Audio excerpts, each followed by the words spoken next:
The knock came at 11:47 p.m., sharp and desperate against the storm-battered door. Noah Carter stood frozen in his kitchen, coffee mug halfway to his lips, listening to the sound cut through thunder like a scream. Upstairs, his 5-year-old daughter slept. Outside, someone needed help. He opened the door expecting a stranger. Maybe a stranded driver, maybe trouble. What he got was Dr. Maya Thompson, soaked to the bone, eyes hollow with exhaustion, looking nothing like the brilliant woman he'd known 7 years ago. She didn't ask for love.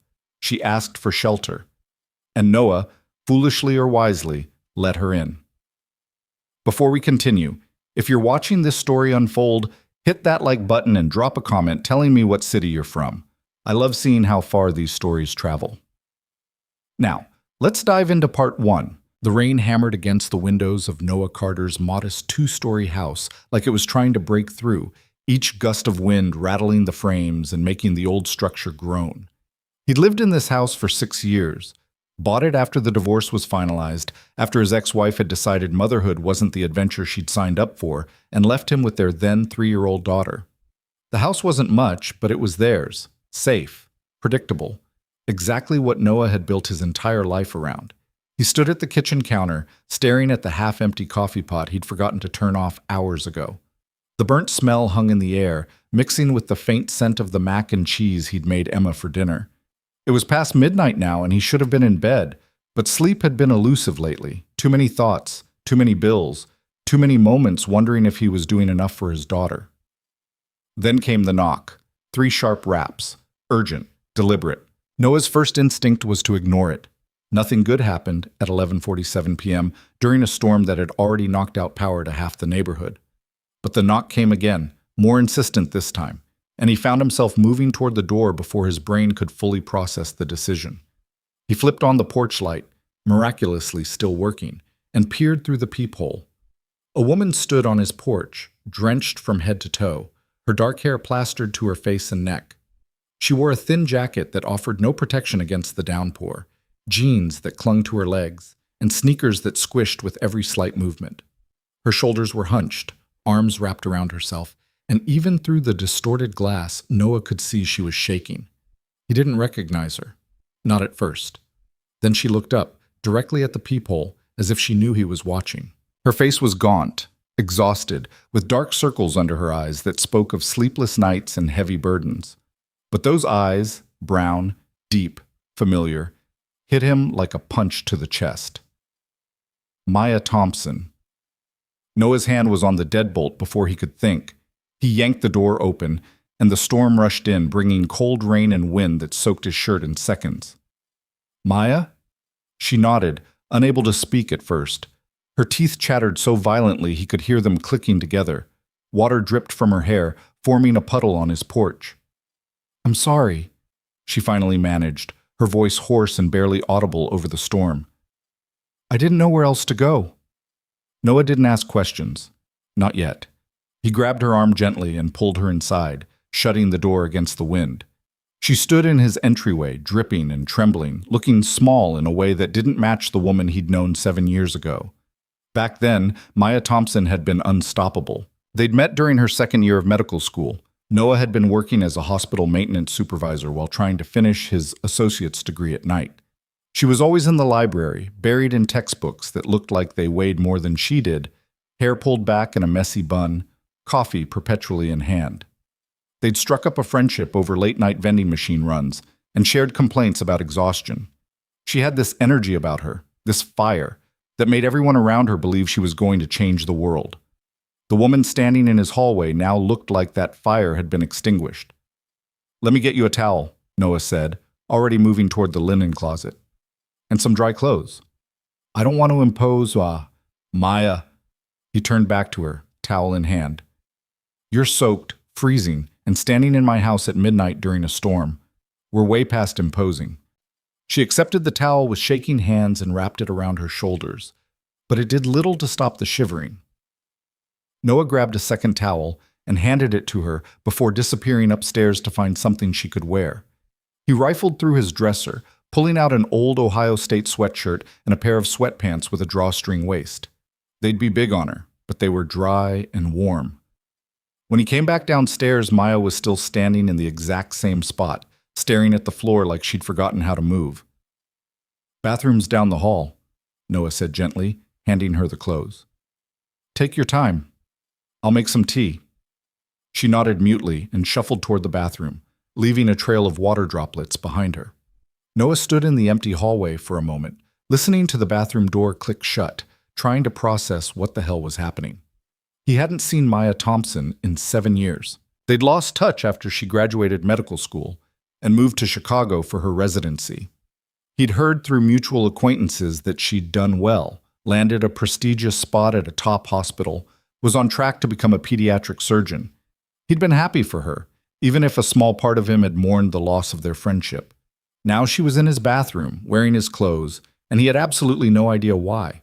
He put the kettle on and grabbed 2 mugs from the cabinet, dropping tea bags into each. The familiar routine steadied him. By the time Maya emerged from the bathroom, hair still damp but no longer dripping, swimming in his oversized sweatshirt, the kettle was whistling. "Sit," Noah said, gesturing to the small kitchen table. Maya obeyed without argument, sinking into the chair like her legs couldn't hold her up anymore. He set a steaming mug in front of her and took the seat across from her, cradling his own mug but not drinking. For a long moment, neither of them spoke. The only sounds were the storm outside and the faint ticking of the clock on the wall. "Thank you," Maya finally whispered, wrapping her hands around the mug but not lifting it to her lips. "You don't have to thank me," Noah said quietly, "but you do have to tell me what happened." She flinched at that, her gaze dropping to the table. "I don't even know where to start." "Start anywhere." Maya drew a shaky breath, and when she spoke, her voice was so small Noah had to lean forward to hear her. "I quit." "Quit what?" "Everything." Her laugh was bitter, self-deprecating. "My residency, medicine, my entire career, I just walked away." Noah frowned, trying to reconcile this with the driven, passionate woman he'd known. "Why?" "Because I couldn't do it anymore." Her voice cracked, and she pressed her palms against her eyes like she could physically push back the tears. "Because I started making mistakes. Because every time I walked into the hospital, I felt like I was going to collapse. Because I couldn't trust myself anymore." She dropped her hands, and Noah saw the tears streaming down her face now, unchecked. "I had this boyfriend, Dr. Marcus Reed. He was a senior attending, brilliant, respected. Everyone loved him, and when he started dating me, I thought I was so lucky." She laughed again, harsh and broken. "He was so supportive at first, always offering advice, helping me study, guiding me through tough cases. But then it changed. Every decision I made, he questioned. Every diagnosis, he second-guessed. He'd do it so gently, so carefully, that I didn't even realize what was happening until I started doubting everything." Noah's jaw tightened, but he didn't interrupt. "I second-guessed myself on a case," Maya continued, her voice shaking. "A kid came in with abdominal pain. I thought it was appendicitis, but Marcus said I was overreacting, that it was probably just gastroenteritis. So I waited. I ordered more tests instead of calling for surgery, and by the time we realized I was right, the appendix had ruptured." "Maya, the kid was fine," she said quickly. "He recovered. But it didn't matter. I knew I'd hesitated because of Marcus. I knew I'd doubted my own instincts because he'd spent months making me feel like I couldn't trust them. And after that, I couldn't shake it. Every patient, every decision, I froze. I started making mistakes I never would have made before. Small ones at first, then bigger. And Marcus..." Her voice broke completely. "Marcus just kept telling me I wasn't cut out for this, that maybe I should consider a different specialty, something less demanding." "Son of a bitch," Noah muttered. "I left Chicago," Maya said, wiping at her face with the sleeve of his sweatshirt. "Moved back here. I'm living in my childhood bedroom at my mom's house, raising my son." "You have a son?" Noah interrupted, surprised. Maya nodded. "Caleb? He's 4. Marcus didn't want kids, so when I got pregnant, that was the beginning of the end. He made it clear I was on my own." She closed her eyes. "I thought I could do it. Work, be a mom, prove I was strong enough. But I couldn't. I fell apart. And now I'm back here, jobless, living with my mom, feeling like the biggest failure in the world."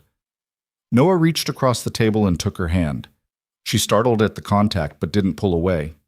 "You're not a failure," he said firmly. "I quit medicine, Noah. I walked away from everything I worked for." "You walked away from a toxic situation that was destroying you," Noah corrected. "That's not failure. That's survival." "It doesn't feel like survival," Maya whispered. "It feels like I gave up." "You didn't give up. You're sitting here telling me what happened, which means you're still fighting." He squeezed her hand gently. "And you came here. To me. Why?" Maya looked at him with red-rimmed eyes. "Because I remembered what you told me once, back in med school when I was freaking out about boards. You said your door was always open if I needed a safe place to land." Noah felt his chest tighten. He'd forgotten saying that, but Maya hadn't. "I know it's been years," she continued, "and I know showing up like this is insane, but I needed somewhere I could breathe. Somewhere I didn't have to pretend I was okay." "You can stay here," Noah said without hesitation. Maya blinked. "What?" "I have a guest room. It's small, but it's yours if you want it. You and Caleb." "Noah, I can't." "Yes, you can." His voice was gentle but firm. "You need space to figure things out. Your mom's house probably feels like going backward, right? Staying here, it's just different. Neutral ground. No judgment. No pressure." "I don't want to disrupt your life." "Maya." Noah waited until she met his eyes. "My life is me and my 5-year-old daughter. We eat cereal for dinner half the time, and our idea of excitement is library story hour. You're not disrupting anything, and honestly, Emma could use a friend her age." That got a small, watery smile out of Maya. "You have a daughter." "Emma. She's upstairs asleep, probably dreaming about dinosaurs or unicorns. She can't decide which is cooler this week." "You're a single dad." "Yeah. Ex-wife decided parenting wasn't for her about 3 years ago. Hasn't seen Emma since." Maya's expression softened. "I'm sorry." "Don't be. We're better off." Noah stood up, still holding her hand, and gently pulled her to her feet. "Come on, let me show you the guest room. You look like you're about to fall over." He led her upstairs, careful to keep his footsteps quiet so they wouldn't wake Emma. The guest room was at the end of the hall, small, with a double bed, a nightstand, and a window that overlooked the backyard. It wasn't fancy, but it was clean and warm. "I'll bring up some extra blankets," Noah said, "and tomorrow we can figure out getting your things, and Caleb." "Noah," Maya's voice was thick with emotion. "Why are you doing this?" He turned to face her fully, searching for the right words. "Because 7 years ago, you were one of the few people who saw me as more than just the maintenance guy. You talked to me like I mattered, like I had something valuable to say." He smiled softly. "And because you're my friend. Friends help each other." Maya's face crumpled, and before Noah could react, she stepped forward and wrapped her arms around him, burying her face in his chest. He held her carefully, feeling her shake with silent sobs, and didn't say anything. Sometimes words weren't what people needed. After a few minutes, she pulled back, wiping at her face. "I'm sorry. I'm a mess." "You're human," Noah corrected. "Get some sleep. We'll talk more in the morning." She nodded, too exhausted to argue, and Noah left her alone, closing the door gently behind him. He stood in the hallway for a moment, listening to the storm finally begin to ease outside, and wondered what the hell he'd just gotten himself into. The next morning, Noah woke to the sound of small feet padding across the hardwood floor. He opened his eyes to find Emma standing beside his bed, her blonde hair sticking up in every direction, clutching her stuffed triceratops. "Daddy, there's a lady in the other room," she whispered loudly. Noah sat up, rubbing his face. "I know, sweetheart. That's Miss Maya. She's an old friend of mine. She's going to stay with us for a little while." Emma's eyes widened with excitement. "Like a sleepover?" "Sort of like that, yeah." "Does she like dinosaurs?" "I don't know. You'll have to ask her." Emma grinned and bolted out of the room before Noah could stop her. He groaned and threw off the covers, hurrying after her. He caught up just as Emma knocked enthusiastically on the guest room door. Miss Maya, are you awake?"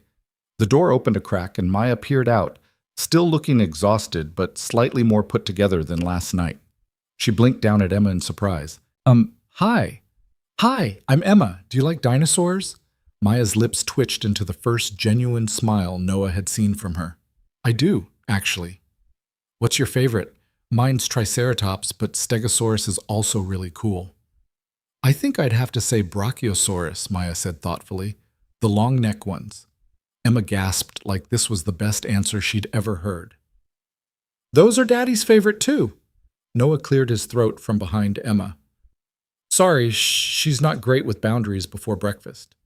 It's okay, Maya said, crouching down to Emma's level. It's nice to meet you, Emma. Are you really staying with us? If it's okay with you. It's totally okay. You can sleep in the guest room and we can play dinosaurs and maybe you can come to my school thing on Friday. Oh, and I can show you my rock collection. That sounds wonderful, Maya said, and Noah could hear the emotion in her voice even if Emma couldn't. Emma, let Miss Maya get dressed, Noah said gently. Why don't you go pick out your clothes for today? Emma nodded enthusiastically and ran off down the hall. Maya stood up slowly, leaning against the doorframe. She's amazing, she said quietly. She's a lot, Noah admitted. But yeah, she's pretty great. I meant what I said last night. Thank you for this. Don't thank me yet. You haven't tasted my pancakes.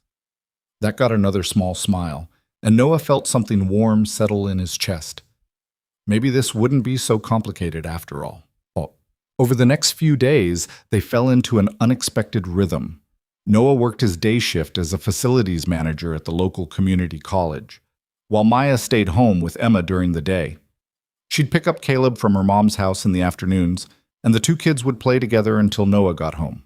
Then they'd all have dinner together. Simple meals, nothing fancy, but shared.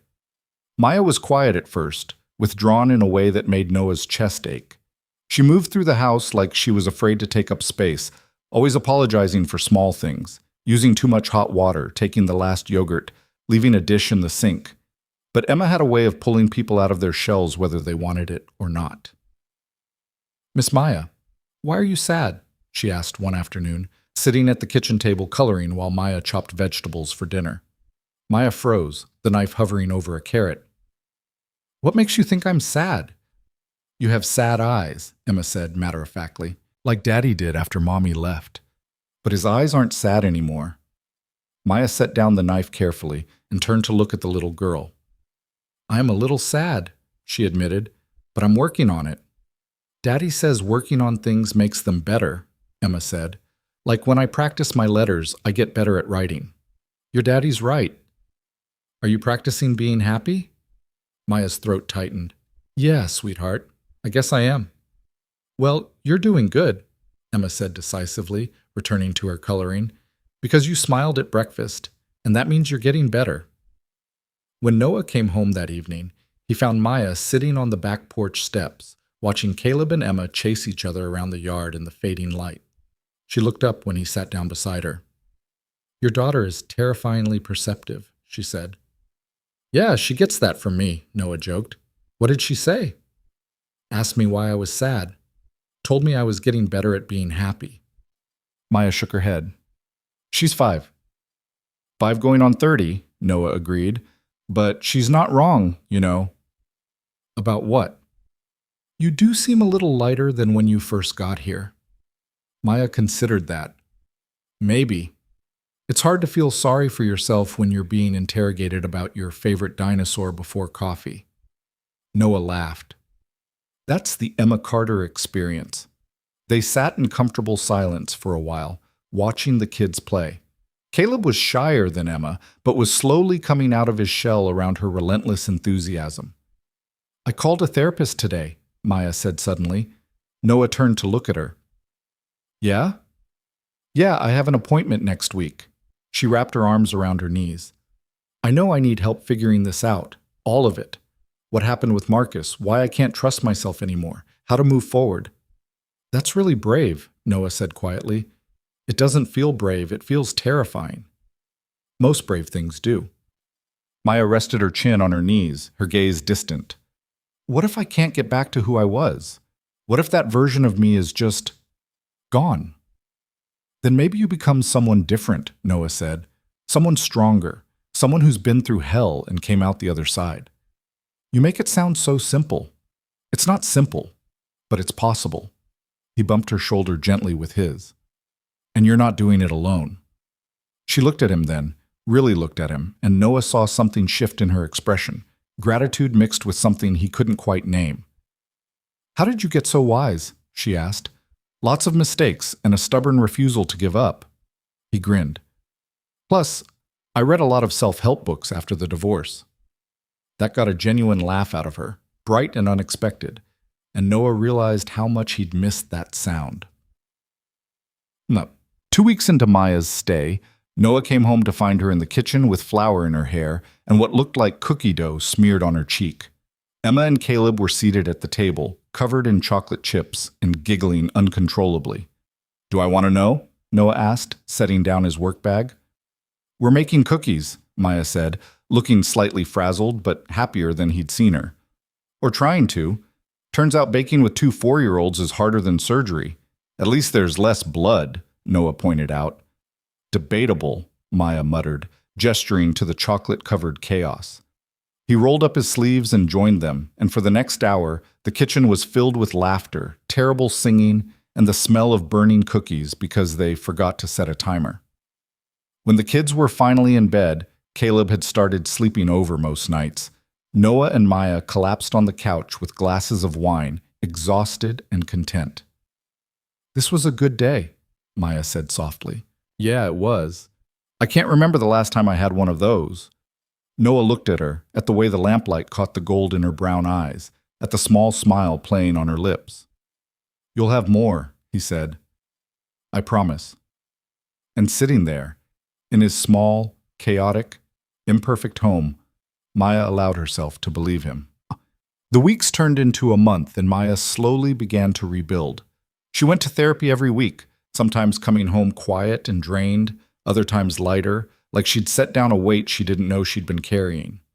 She started cooking again, something she'd loved before Marcus had criticized every meal until she stopped trying.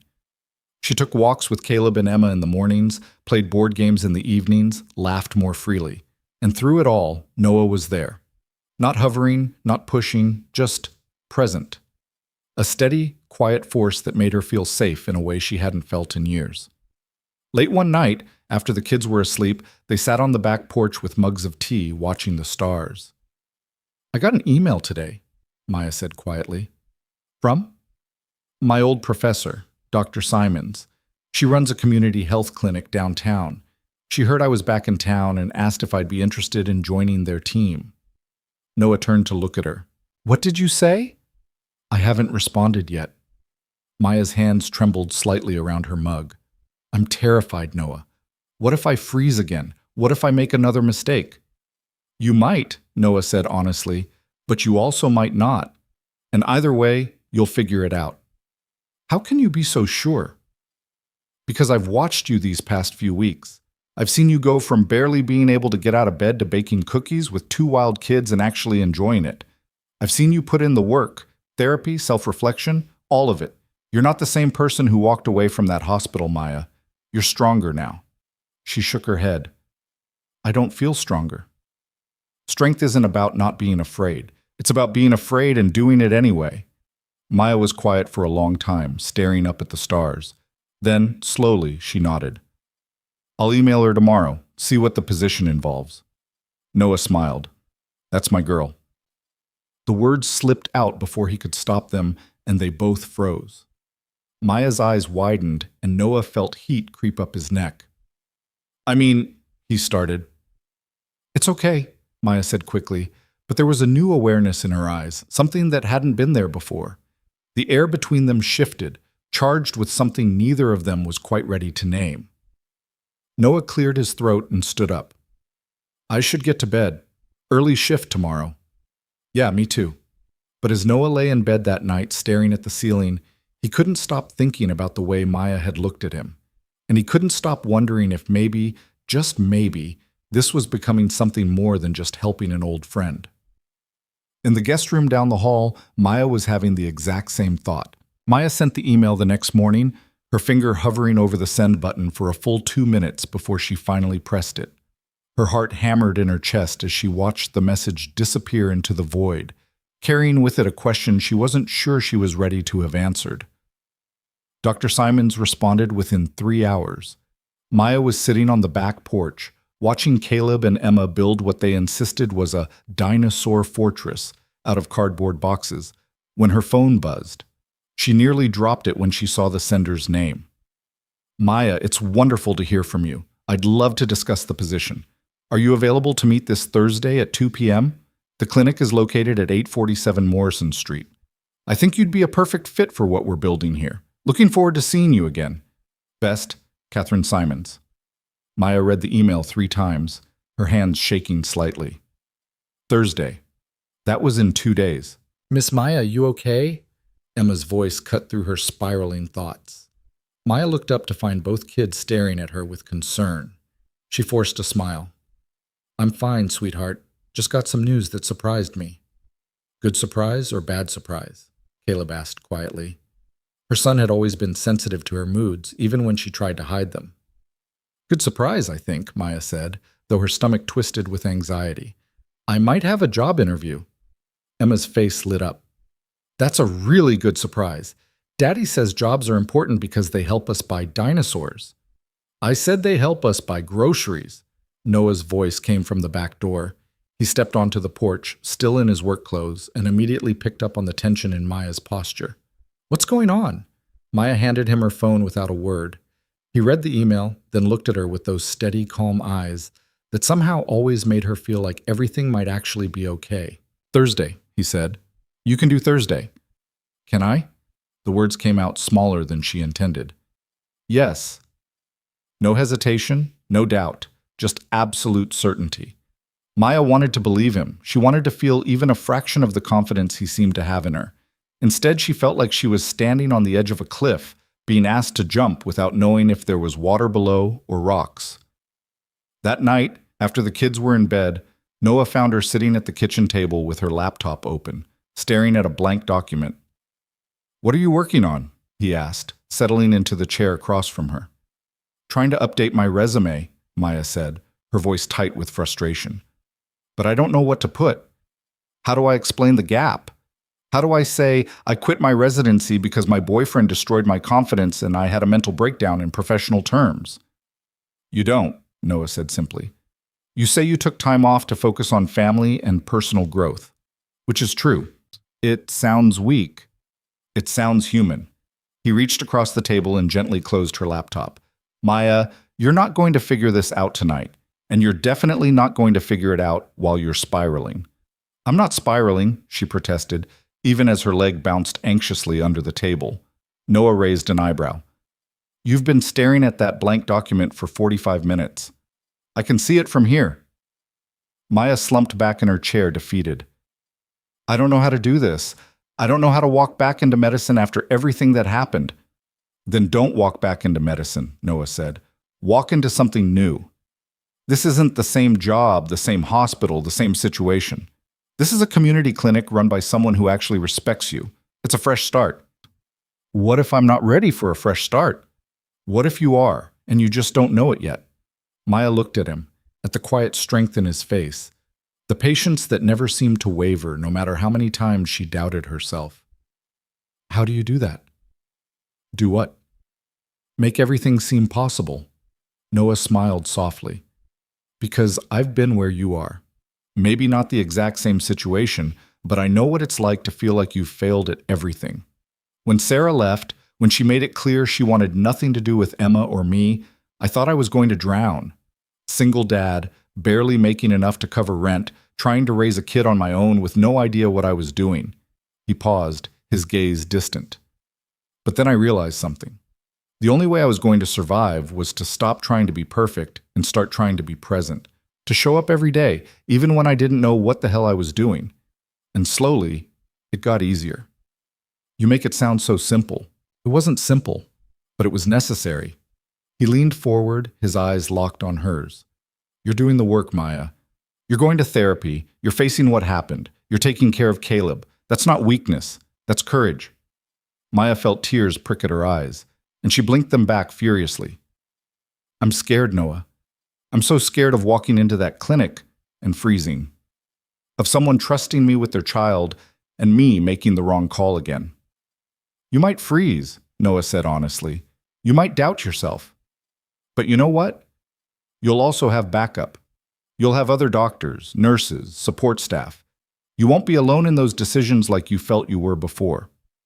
He reached out and took her hand, his thumb brushing over her knuckles. And even if you do freeze, even if you do doubt yourself, that doesn't mean you've failed. It just means you're learning to trust yourself again. And that takes time. Maya squeezed his hand, holding on like it was the only thing keeping her anchored. What if I can't do it? What if I get there and realize I'm not cut out for this anymore? Then you'll figure something else out, but you won't know unless you try. He smiled. And for what it's worth, I think you're going to surprise yourself. Maya wanted to argue, wanted to list all the reasons why this was a terrible idea, but the words died in her throat. Because sitting here in this warm kitchen with Noah's hand in hers and the sound of the refrigerator humming in the background, she felt something she hadn't felt in a long time. Hope. Okay, she whispered. I'll go to the interview. That's my girl. There it was again. Those 3 words that sent warmth spreading through her chest and made her acutely aware of how close they were sitting, how his thumb was still tracing absent patterns on her hand, how his eyes seemed to see straight through all her defenses. She pulled her hand back gently, needing distance before she did something stupid like lean across the table and kiss him. I should get some sleep, she said quickly, standing up. Big day Thursday. Maya, Noah started, but she was already halfway to the stairs. Good night, Noah. She didn't wait for his response. In her room, Maya leaned against the closed door and pressed her palms against her eyes. This was getting complicated. She was supposed to be focusing on healing, on rebuilding her career and being a good mother to Caleb. She wasn't supposed to be developing feelings for Noah Carter, the man who'd given her shelter without asking for anything in return. But as she lay in bed that night, staring at the ceiling, she couldn't stop thinking about the way his hand had felt in hers, the way he looked at her like she was capable of anything, the way her heart raced every time he smiled at her. She was in trouble. Deep, complicated, terrifying trouble. The next 2 days passed in a blur of nervous preparation. Maya practiced answering potential interview questions in the mirror, revised her resume 17 times, and tried on every combination of professional clothes she owned before settling on simple black slacks and a blue blouse that Noah said made her eyes look pretty. She'd blushed at that comment and changed shirts twice before changing back to the blue one. Thursday morning arrived too quickly. Maya barely touched her breakfast, pushing scrambled eggs around her plate while Caleb chattered about the art project they were doing at his grandmother's house that afternoon. You're going to do great, Miss Maya, Emma announced through a mouthful of toast. Emma, don't talk with your mouth full, Noah said automatically, then turned to Maya. But she's right. You're going to do great. You don't know that, Maya muttered.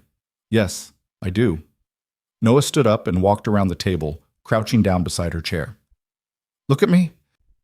Maya reluctantly met his eyes.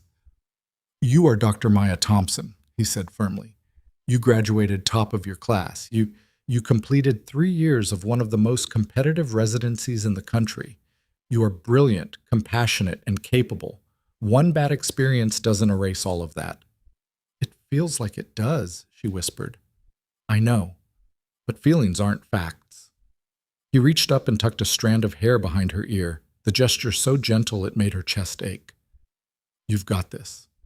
And if you don't believe in yourself yet, then borrow my belief until you do. Maya's throat tightened with emotion. That's not fair. You can't say things like that. Why not? Because it makes it really hard not to... She stopped herself, biting back the words that wanted to tumble out. Not to what? Noah's voice was soft, his eyes searching hers. Maya shook her head. Nothing. I need to finish getting ready. She stood up quickly, nearly knocking over her chair in her haste to put distance between them. Behind her, she heard Emma whisper loudly, Daddy, why does Miss Maya keep running away from you? I don't know, sweetheart, Noah replied, and Maya could hear the confusion in his voice. I don't know. Maya grabbed her purse and her folder of documents, checked her reflection one more time in the hallway mirror, and took a deep breath. She could do this. She had to do this. Noah appeared in the doorway, car keys in hand. Ready? You don't have to drive me. I want to, he interrupted. Besides, you're too nervous to drive safely. He wasn't wrong. Maya's hands were already shaking. The drive to the clinic took 15 minutes, but it felt like both an eternity and an instant. Noah didn't try to fill the silence with empty reassurances. He just drove, occasionally reaching over to squeeze her hand when he felt her anxiety spike. The Morrison Street Community Health Clinic was housed in a renovated brick building that had once been a factory. It wasn't fancy, but it was clean and welcoming, with colorful murals painted on the outside walls and a small playground visible through the front windows. Noah pulled into the parking lot and turned off the engine. "You want me to wait?" "You don't have to." "Maya." He turned to face her fully. "Do you want me to wait?" She did. She really, really did. But asking him to sit in a parking lot for however long this interview took felt like too much. "Yes," she admitted quietly. "Then I'll wait." He settled back in his seat like he had all the time in the world. "Take as long as you need." Maya nodded, gathered her things, and stepped out of the car on shaking legs. She made it 3 steps before she turned back, knocked on the window, and waited for Noah to roll it down. "Thank you," she said, "for everything." "Go knock 'em dead, Doc." The nickname, one he'd called her years ago in med school, made her smile despite her nerves. She straightened her shoulders, lifted her chin, and walked toward the clinic entrance. The reception area was bright and cheerful, with children's drawings covering one wall and a fish tank bubbling in the corner. A young woman at the front desk looked up with a warm smile. "You must be Dr. Thompson. Dr. Simons is expecting you. I'll let her know you're here." Maya nodded, too nervous to trust her voice. She sat down in one of the waiting room chairs, her folder clutched in her lap, and tried to remember how to breathe normally. 5 minutes later, a woman in her early 60s emerged from the back hallway. Dr. Catherine Simons looked exactly as Maya remembered. Silver hair pulled back in a neat bun, kind eyes behind wire-rimmed glasses, and an aura of calm competence that had made her one of Maya's favorite professors. "Maya." "Doctor." Simons crossed the room and pulled her into a hug that smelled like lavender and old books. "It's so good to see you. Come on back." Maya followed her through a maze of hallways, past exam rooms where she could hear the murmur of voices and the occasional child's laugh. Dr. Simons led her to a small office crammed with medical journals, family photos, and a truly impressive collection of coffee mugs. "Sit, sit," Dr. Simons said, gesturing to a worn but comfortable chair. "Can I get you some water, coffee, tea?" "Water would be great," Maya managed. Dr. Simons poured water from a pitcher on her desk and handed Maya a glass before settling into her own chair. "So, let's skip the formal interview nonsense and just talk, okay?" Maya blinked. "Okay. I know you left your residency at Chicago General," Dr. Simons said without preamble, "and I know it wasn't under ideal circumstances. I also know that you were one of the most talented students I ever taught, and I find it hard to believe that talent just disappeared." Maya's throat tightened. "A lot has happened since medical school." "I'm sure it has. Do you want to tell me about it?" And somehow, sitting in this cluttered office with this woman who'd always treated her with respect and kindness, Maya found herself telling the whole story. About Marcus, about the self-doubt he'd planted, about the mistakes she'd made, about quitting and moving home and feeling like she'd failed at everything. Dr. Simons listened without interrupting, her expression thoughtful. When Maya finally fell silent, she leaned back in her chair. "That," she said slowly, "is a story I've heard too many times. Talented young doctors, especially women, getting involved with controlling mentors or partners who systematically destroy their confidence. It's insidious because it happens so slowly you don't realize it's happening until you're already drowning." "I should have been stronger," Maya whispered. "Bullshit."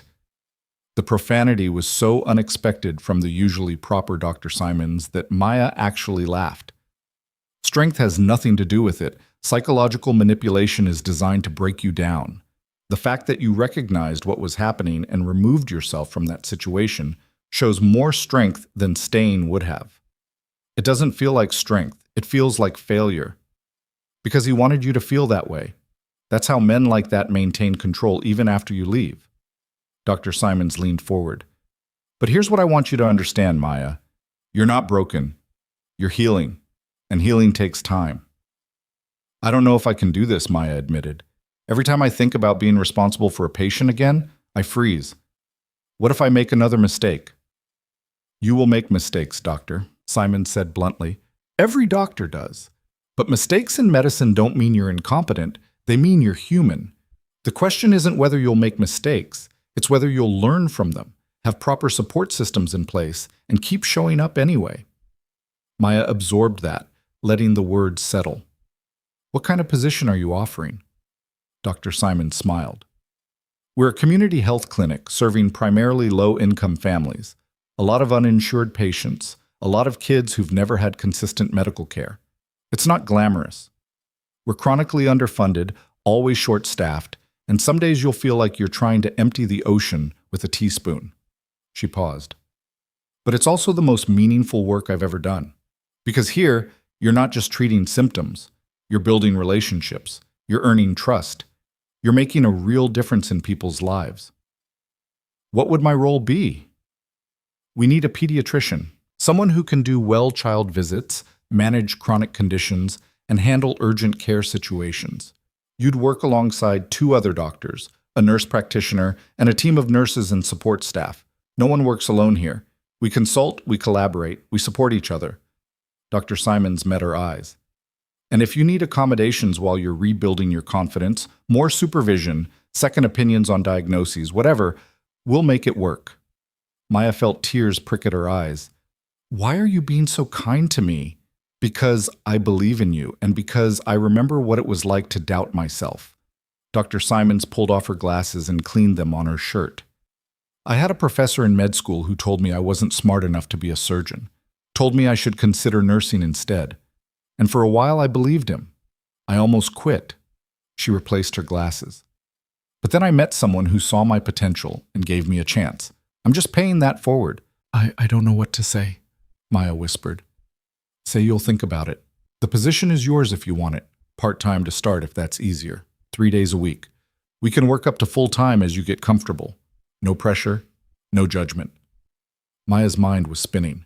Part of her wanted to accept on the spot, to prove to herself that she could do this.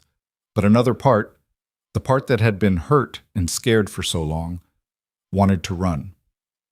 Can I have some time to think about it? She asked. Take all the time you need, Dr. Simons said warmly. But Maya, I hope you say yes. I think you'd be an incredible asset to our team, and I think our patients would be lucky to have you. They talked for another 20 minutes about logistics, schedules, and patient demographics. By the time Maya walked back out to the parking lot, her head was spinning and her heart was pounding. Noah straightened up from where he'd been leaning against the car. How'd it go? Maya stared at him, trying to process everything that had just happened. She offered me the job. That's amazing, congratulations. I didn't accept it. Noah's smile faltered. Why not? Because I'm terrified. Maya pressed her hands against her eyes. She was so kind, Noah. So understanding. She said she'd work with me, give me support, let me start part-time, and all I could think about was all the ways I could fail. Noah walked over and gently pulled her hands away from her face. What did your gut tell you? When she was talking about the clinic, about the work, what did you feel? Maya thought about it, about the bright waiting room with children's drawings on the walls, about Dr. Simon's passion when she described their mission, about the idea of working with families who actually needed her, who didn't have other options. Excited, she admitted quietly. For the first time in months, I felt excited about medicine. Then that's your answer. That's your... But what if... No. Noah's voice was firm but gentle. No more what ifs. You felt excited. You felt something other than fear. That matters. Maya looked up at him, at the absolute conviction in his eyes, and felt something shift inside her. He was right. She'd spent so long being afraid that she'd forgotten what it felt like to want something. Okay, she said. Okay. I'll call her tomorrow and accept. Noah's face broke into a huge grin, and before Maya could process what was happening, he picked her up and spun her around. She let out a surprised laugh, gripping his shoulders for balance. Noah, put me down! He set her down but didn't let go, his hands still on her waist. They were standing very close now, close enough that Maya could see the flecks of green in his blue eyes, could feel the warmth of his breath. I'm proud of you, he said softly. I haven't even started yet. Doesn't matter. You said yes to trying. That's the hard part. Maya's heart was racing, and she wasn't sure if it was from the interview or from the way Noah was looking at her. Like she was something precious, like she was capable of anything. We should celebrate, Noah said, stepping back reluctantly. Dinner out? My treat? You don't have to. I want to. Besides, when's the last time you let someone do something nice for you? Maya couldn't remember. Okay, dinner out. They picked up the kids from Emma's school and Caleb from Maya's mother's house, and Noah took them all to a local diner that served the best burgers in town. The kids were thrilled, bouncing in their seats and debating the merits of chocolate versus vanilla milkshakes with the seriousness of world leaders. Why are we celebrating? Emma asked, swinging her legs under the booth. Because Miss Maya got a new job, Noah explained. That's so cool. What kind of job? I'm going to be a doctor again, Maya said, and saying it out loud made it feel real in a way it hadn't before. I'm going to take care of kids who are sick and help them feel better. Caleb looked up at her with wide eyes. Like when you made my ear stop hurting? Exactly like that, baby. Are you going to wear a white coat? Emma asked. Probably. That's so awesome. Can I come visit? We'll see, Maya said, smiling at the little girl's enthusiasm. Dinner was chaotic and messy and perfect. The kids got ketchup everywhere, knocked over a water glass, and laughed so hard at one of Noah's terrible jokes that chocolate milk came out of Emma's nose. And through it all, Maya felt something she hadn't felt in a long time. Happy. She felt genuinely, completely happy. After they got home and put the kids to bed, Noah opened a bottle of wine and poured them each a glass. They sat on the back porch in the comfortable silence that had become their routine, listening to the crickets and watching the stars come out. Thank you, Maya said quietly, for pushing me, for believing in me when I couldn't believe in myself. You don't have to thank me, Noah said. I just reminded you of what was already there. It's more than that. Maya turned to face him. You gave me a safe place to fall apart. You didn't judge me, didn't try to fix me. Just let me be broken until I was ready to start putting myself back together. That's... Her voice caught. That's the kindest thing anyone's ever done for me. Noah set down his wine glass and took her hand. You're not broken, Maya. You never were. You were just hurt. And hurt people can heal. I'm starting to believe that, she whispered. They sat there, hands intertwined, and Maya felt the air between them shift again. This time, she didn't pull away. This time, she let herself lean into it, into him, into the warmth and safety and possibility. Noah, she said softly, can I ask you something? Anything. Why did you really let me stay the night I showed up? You could have given me money for a hotel, could have directed me to resources, could have done a dozen things that didn't involve inviting me into your home. Why did you say yes? Noah was quiet for a long moment, his thumb tracing patterns on the back of her hand. Because 7 years ago, you were the first person who saw me as more than just the maintenance guy. You talked to me like I mattered, like my thoughts and opinions were valuable. And when you showed up at my door looking like your world had fallen apart, I couldn't turn you away, because you'd never turned away from me. That's not the whole truth, Maya said. Is it? Noah met her eyes, and she saw something there that made her breath catch. No, he admitted. It's not. Then what is? He took a deep breath. The whole truth is that I've been in love with you since med school. Since the night we stayed up until 3 a.m. debating whether Die Hard is a Christmas movie, and you made me laugh so hard I snorted coffee out my nose. Since you brought me soup when I had the flu and sat with me even though you had a huge exam the next day. Since you never once made me feel less than because I was working maintenance instead of studying to be a doctor. Maya's heart stopped. Noah. I know the timing is terrible, he continued quickly. I know you're healing and you're figuring out your career, and the last thing you need is me complicating things. But you asked for the truth and that's it. I let you stay because I couldn't imagine not helping you. And every day since then has just made me fall harder. Maya couldn't breathe, couldn't think, could only stare at him and feel her carefully constructed walls crumbling. Say something, Noah said, his voice rough with vulnerability. Please. I don't know what to say, Maya whispered. I'm not ready for this. For anything like this. I know. Noah squeezed her hand gently. And I'm not asking you to be. I'm just being honest. Because pretending I don't feel this way is getting harder every day. What if I can't give you what you want? What if I'm too broken? You're not broken, Noah said fiercely. And I don't want you to give me anything except honesty. If you don't feel the same way, tell me. If you need more time, tell me. If you need space, I'll give it to you. But don't run away because you're scared. Maya pulled her hand back, not because she didn't want to touch him, but because she needed to think clearly. And she couldn't think clearly when he was looking at her like that. I need time, she said finally. I need to figure out who I am without Marcus, without the weight of everything that happened. I need to start this job and prove to myself that I can do it. I understand, Noah interrupted gently.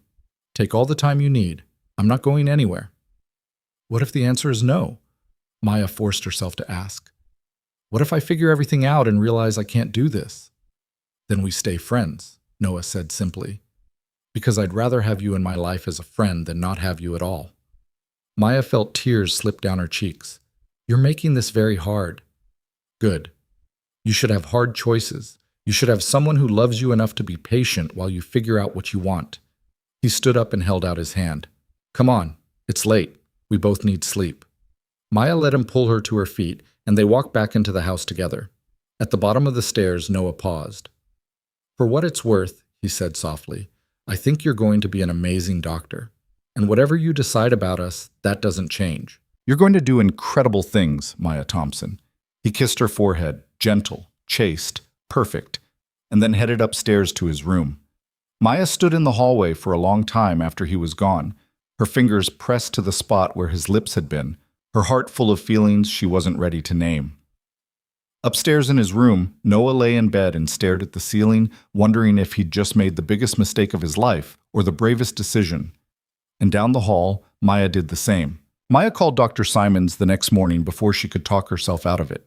Her hand shook as she dialed, but her voice was steady when she said, I'd like to accept the position.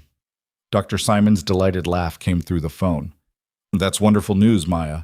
When can you start? Whenever you need me. How about next Monday? That gives you the weekend to prepare, and we can ease you in with some shadowing before you take on your own patient load. Monday. 4 days away. Maya's stomach clenched with anxiety, but she forced herself to say, Monday works. After she hung up, she sat at the kitchen table staring at her phone, trying to process what she'd just done. She'd committed. There was no backing out now. You did it? Noah's voice made her jump. He stood in the doorway, already dressed for work, holding 2 mugs of coffee. I did it, Maya confirmed, accepting the mug he offered. I start Monday. Noah's smile was bright enough to rival the morning sun streaming through the windows. That's incredible. How do you feel? Terrified. Excited. Like I might throw up. Sounds about right. He sat down across from her, his expression turning serious. About last night. Can we not? Maya interrupted quickly. Can we just not talk about it right now? I need to focus on this job, on getting my head straight. I can't. Okay, Noah said gently. We don't have to talk about it. But Maya, I meant what I said. About all of it. I know you did. That's what makes it so complicated. She wrapped both hands around her coffee mug, needing something to hold on to. I care about you, Noah. More than I should. But I don't trust myself right now. I don't trust my judgment about men, about relationships, about anything. And I can't drag you into my mess while I'm still figuring out who I am. You're not dragging me anywhere. I'm choosing to be here. That's the problem, Maya said softly. You're too good, too patient, too understanding, and I'm afraid I'm going to lean on you so hard that I never actually learn to stand on my own. Noah absorbed that, his jaw working. So what do you want from me? I don't know, Maya admitted. Space, maybe? Or not space, but she struggled to find the right words.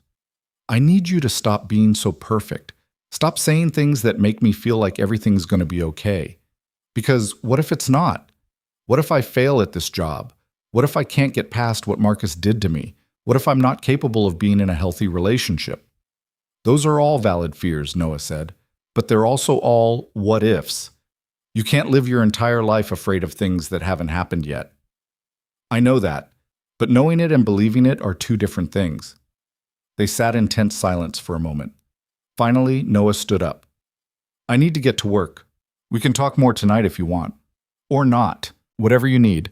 Noah, he paused at the doorway. Thank you, Maya said, for understanding, or trying to at least. Always, he replied. And then he was gone. Maya sat alone in the quiet kitchen, listening to his truck pull out of the driveway, and wondered if she was making the right choice or pushing away the best thing that had happened to her in years. The weekend passed in a blur of preparation and anxiety. Maya reviewed pediatric protocols she hadn't looked at in months, organized her medical bag, and tried to remember how to present herself as a competent professional instead of the broken woman who'd shown up on Noah's doorstep 6 weeks ago. Noah gave her the space she'd asked for, but it felt wrong. They still shared meals, still helped with the kids, but there was a new tension between them. A careful distance that hadn't been there before. Maya caught him watching her sometimes with an expression she couldn't quite read, and every time their eyes met, she felt that pull again. That dangerous, terrifying pull towards something she wasn't ready for. Emma noticed the change too. Why is everyone being weird? She asked Sunday night at dinner. No one's being weird, sweetheart, Noah said. Yes, you are. You and Miss Maya keep looking at each other and then looking away really fast. It's weird. Maya felt heat creep up her neck. We're just both a little stressed right now. That's all. About what? I start my new job tomorrow, Maya explained, and I'm nervous. But you're a really good doctor, Emma said with the absolute confidence only a 5-year-old could muster. You made Caleb's ear better, and you knew I had strep throat before we even went to the real doctor. Thank you, honey. That's very sweet. Plus, Daddy says you're the smartest person he knows, so you're definitely going to be good at your job. Maya's eyes darted to Noah, who suddenly became very interested in his dinner. He said that? Uh-huh. Last week when I asked why Miss Maya was staying with us, he said you were smart and brave and needed a safe place to figure things out. Emma, Noah said, a warning in his tone. What? I'm just saying what you said. Caleb, who'd been quietly eating his chicken nuggets, looked up at his mother. Are you going to leave when you start your job? Are we going back to Grandma's? The question hit Maya like a punch to the chest. In all her worrying about the job, about Noah, about her own feelings, she hadn't thought about what this meant for Caleb. They'd been living here for 6 weeks, and it had started to feel like home, like the safe, stable environment her son had never really had. I don't know, baby, she said honestly. We need to figure that out. I don't want to leave, Caleb said, his voice small. I like it here. Emma's my best friend now. You're my best friend too, Emma declared. You can't leave. Right, Daddy? Tell them they can't leave. Noah looked helpless, caught between 2 kids and one very complicated situation. That's not my decision, Em. That's up to Miss Maya. But we have so much room, and Caleb's stuff is already here. And if they leave, who's going to make the good pancakes? I make good pancakes, Noah protested. You make okay pancakes, Emma corrected. Miss Maya makes amazing pancakes. Despite the tension, Maya felt a laugh bubble up. Thank you for that ringing endorsement. So, you'll stay? Emma's eyes were wide and hopeful. Maya looked at Noah, who carefully kept his expression neutral. He wasn't going to pressure her. He was going to let her make this decision on her own. Let me get through my first week at work, Maya said carefully, and then we'll talk about it, okay? Okay, Emma agreed, though she didn't look entirely satisfied. But just so you know, I vote for staying. That night, after the kids were in bed, Maya found Noah on the back porch. He didn't look surprised to see her. We should probably talk about the living situation, she said, sitting down beside him. Probably. I don't want to overstay my welcome.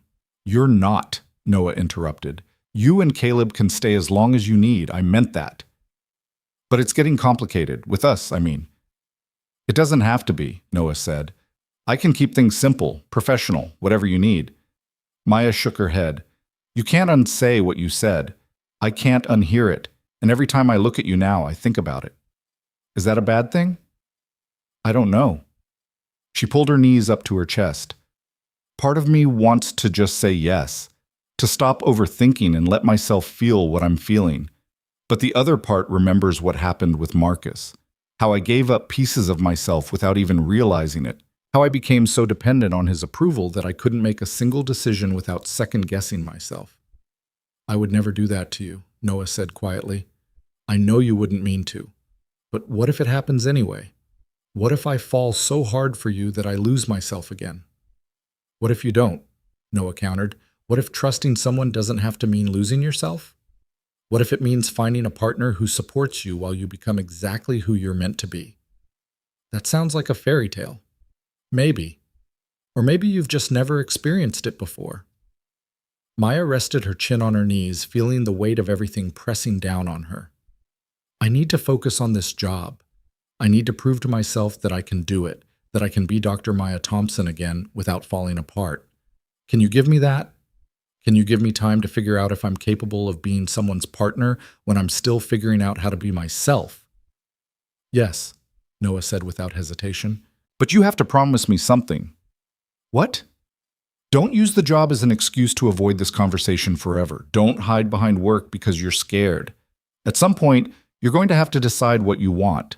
Not what you think you should want, not what's safe, but what you actually want. Maya nodded, even though the idea terrified her. Okay, I promise.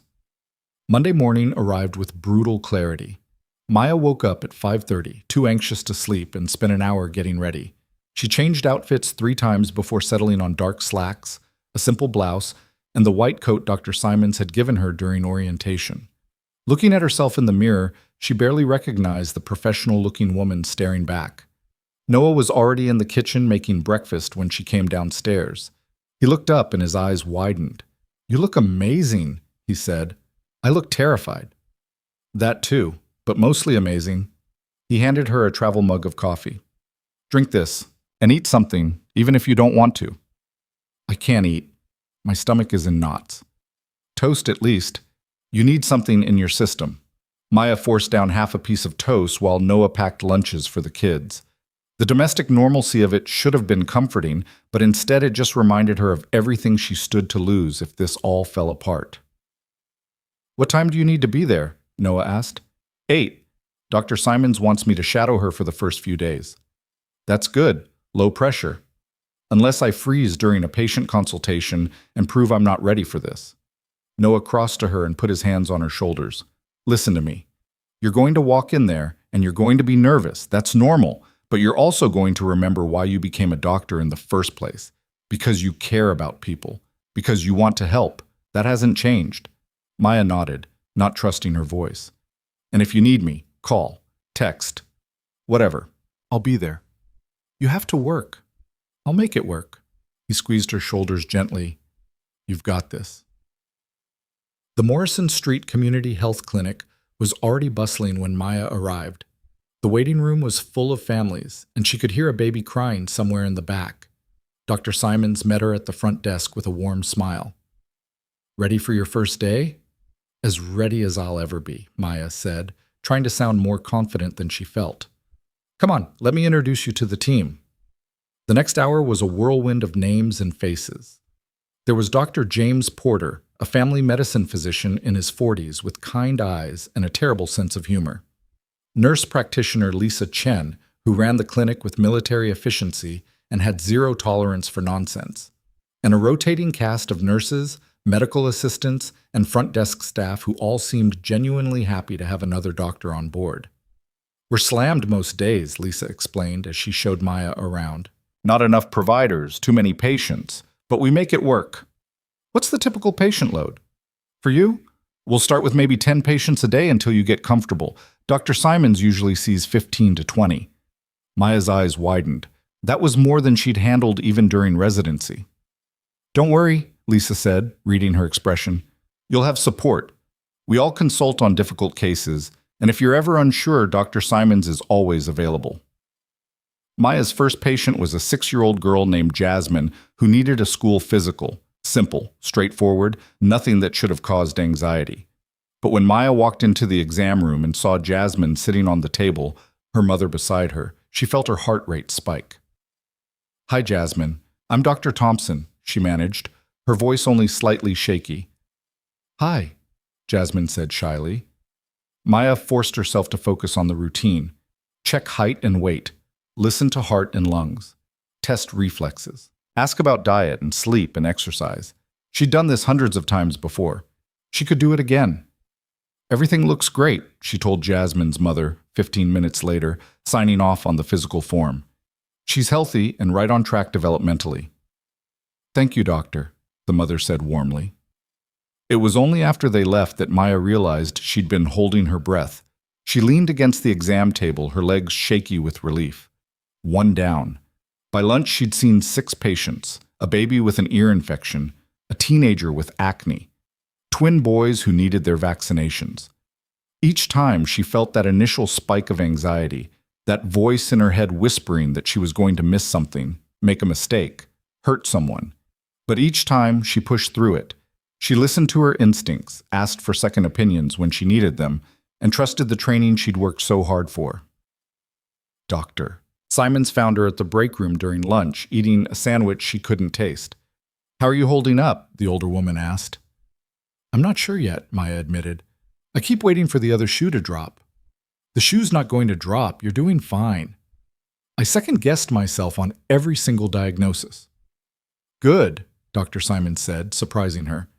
"Second-guessing means you're being thorough. It's when you stop questioning yourself entirely that you become dangerous." Maya absorbed that. "Marcus used to tell me that questioning myself was a sign of weakness." Marcus was an idiot. Dr. Simons sat down across from her. "Confidence in medicine isn't about never doubting. It's about knowing when to trust yourself and when to ask for help. You're doing both. That's exactly what you should be doing. It doesn't feel like enough. It is enough, and it will get easier." Dr. Simons smiled. "Give yourself some grace, Maya. This is your first day back. You're not going to feel like your old self immediately. What if I never feel like my old self again? Then you'll become your new self. And maybe that's not such a bad thing." The afternoon brought more patients, including a 4-year-old boy with a persistent cough that Maya diagnosed as mild asthma. She prescribed an inhaler and explained to the worried mother how to use it, and when they left, the woman hugged her. "Thank you so much, doctor. No one's ever taken the time to really explain things before." That hug stayed with Maya for the rest of the day. This was why she'd become a doctor, not for the prestige or the salary or the respect, for moments like that, for the chance to make a real difference in someone's life. By the time 5 o'clock rolled around, Maya was exhausted but oddly exhilarated. She'd made it through an entire day without freezing, without making any major mistakes, without falling apart. It wasn't perfect, and she'd had moments of doubt, but she'd done it. Dr. Simons caught her on the way out. "Same time tomorrow?" "Same time tomorrow," Maya confirmed. Noah was waiting in the parking lot, leaning against his truck. Maya felt her heart do a complicated flip at the sight of him. "How'd it go?" he asked as she climbed into the passenger seat. "I did it," Maya said. And then suddenly she was crying. Not sad tears, but relief and exhaustion and something that felt almost like joy. "I actually did it." Noah reached over and took her hand. "I knew you would." "I was so scared, Noah. Every patient, I thought I was going to freeze, but I didn't. I remembered how to do this." "You never forgot. You just needed to remember that you remembered." Maya laughed through her tears. "That doesn't make sense." "Doesn't have to. You did it. That's what matters." They drove home in comfortable silence, Noah's hand still holding hers. When they pulled into the driveway, Emma came running out of the house with Caleb right behind her. "How was your first day, Miss Maya?" Emma asked excitedly. "It was good, sweetheart, really good." "Did you save any lives?" "Not today, but I helped some people feel better, which is almost as good." "That's so cool. When I grow up, I want to be a doctor too." That night, after dinner and baths and bedtime stories, Maya sat on the back porch with a glass of wine, letting the events of the day wash over her. She'd done it. She'd walked back into medicine and survived. More than survived. She'd actually helped people. Noah joined her a few minutes later, carrying his own glass. "You want to talk about it?" There was this little boy, Maya said. 4 years old, same age as Caleb. He'd been coughing for weeks and his mom was so worried. I diagnosed him with asthma, prescribed an inhaler, showed her how to use it, and when they left, she hugged me. Maya wiped at her eyes. She hugged me and thanked me for taking time with them, for explaining things in a way she could understand, for treating her son like he mattered. He did matter. They all matter. I know. But for so long, I forgot that.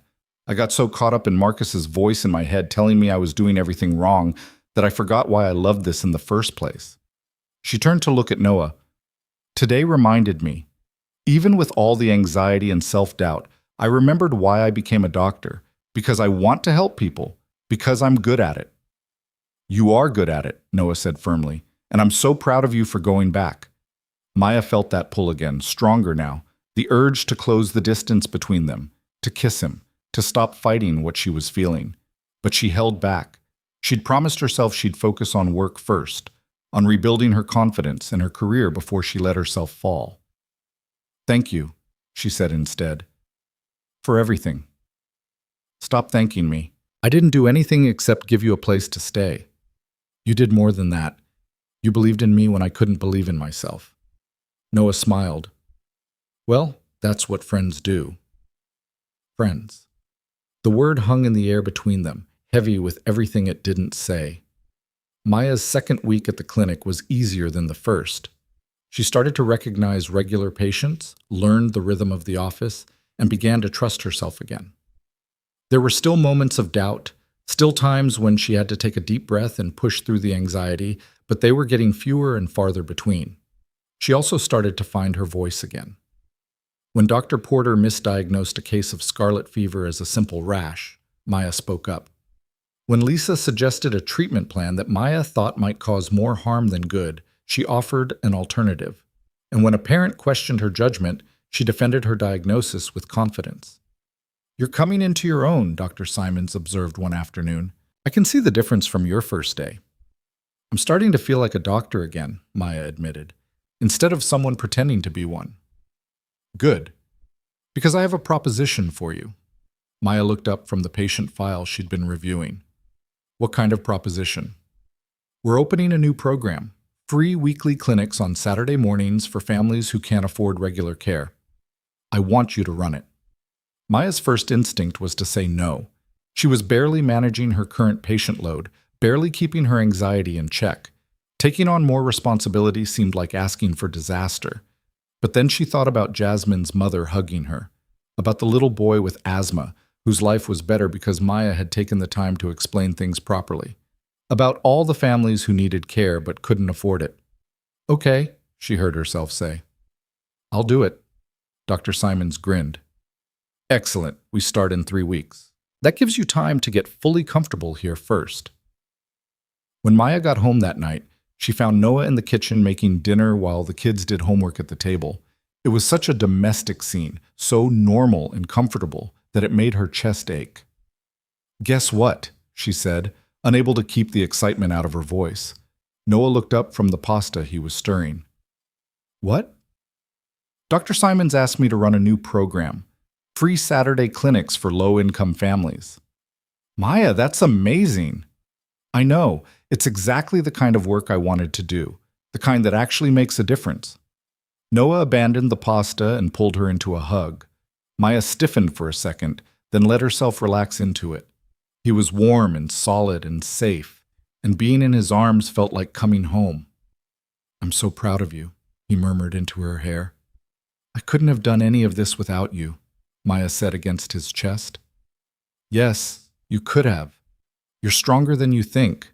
Maya pulled back to look at him, and the expression on his face made her breath catch. He was looking at her like she was something precious, like she was everything.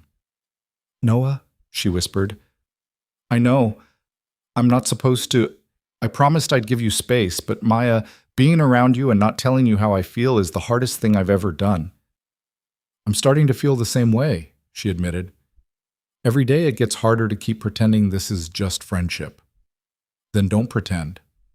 But I promised myself I'd focus on work first, on figuring out who I am. You are figuring out who you are, Noah interrupted gently. I've watched you do it. I've seen you grow stronger, more confident, more yourself. And none of that has anything to do with me. You did that on your own." "Daddy, the timer's beeping," Emma called from the table, breaking the moment. Noah stepped back reluctantly and returned to the stove. Maya stood there, her heart racing, wondering how much longer she could keep fighting what she felt. That night she lay in bed thinking about Noah's words, about how far she'd come in the past 2 months. She'd gone from barely being able to function to running her own program at the clinic. She'd rebuilt her confidence, reconnected with her passion for medicine, and started to believe in herself again.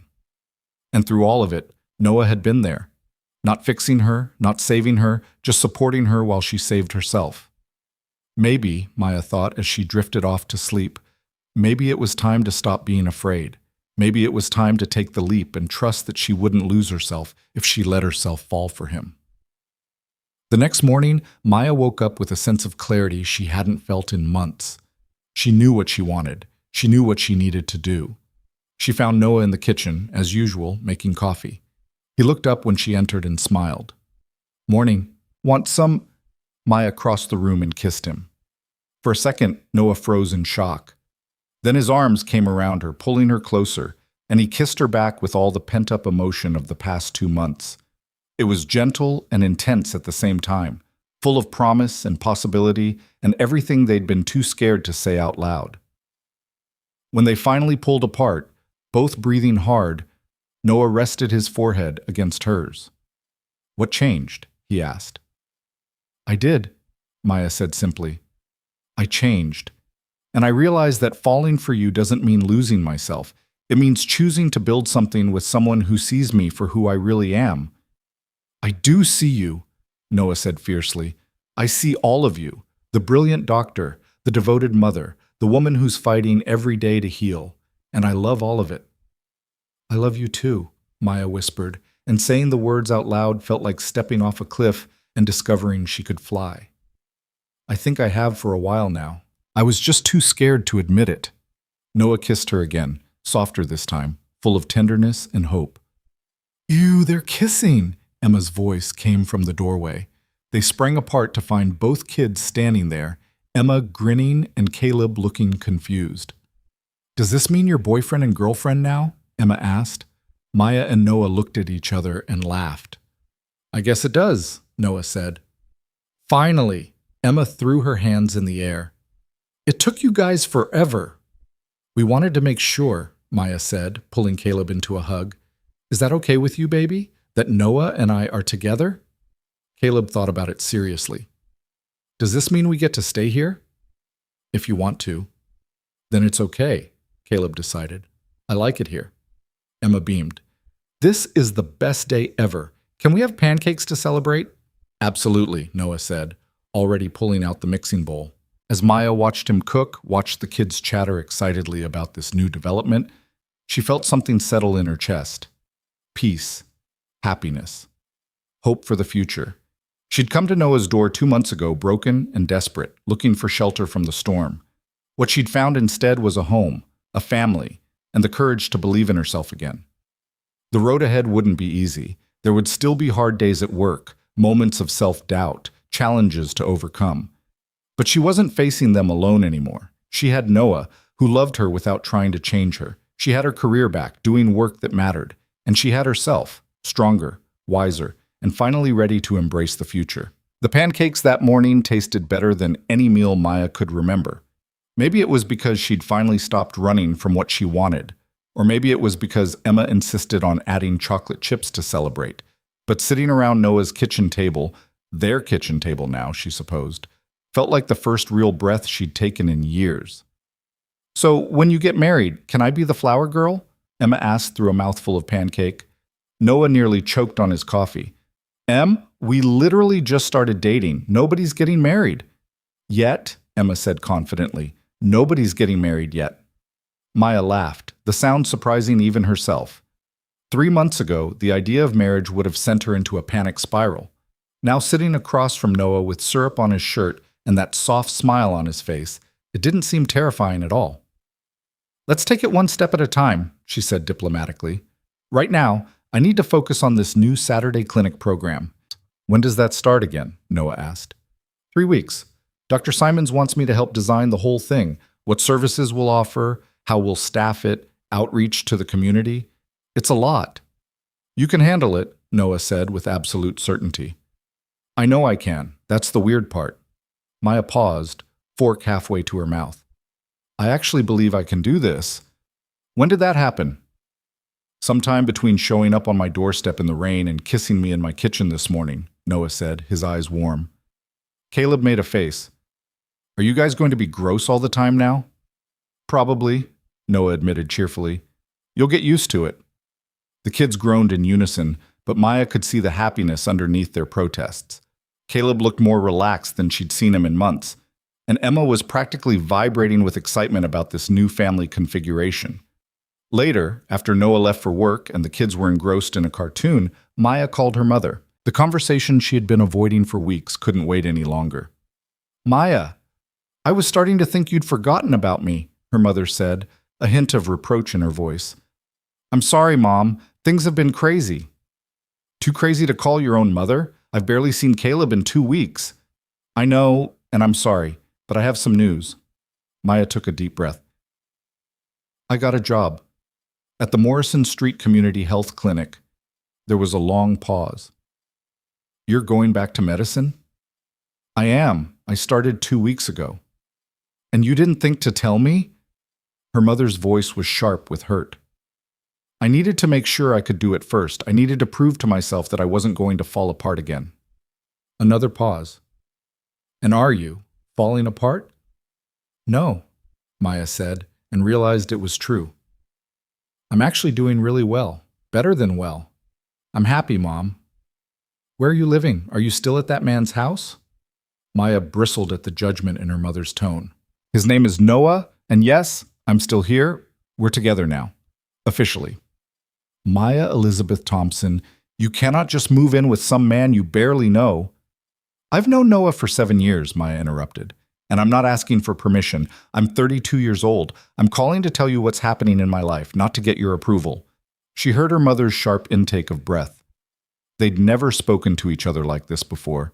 Maya had always been the dutiful daughter, always seeking her mother's approval, always trying to make her proud. I see, her mother said stiffly. Well, I hope you know what you're doing. I do. For the first time in a long time, I actually do. Maya softened her voice slightly.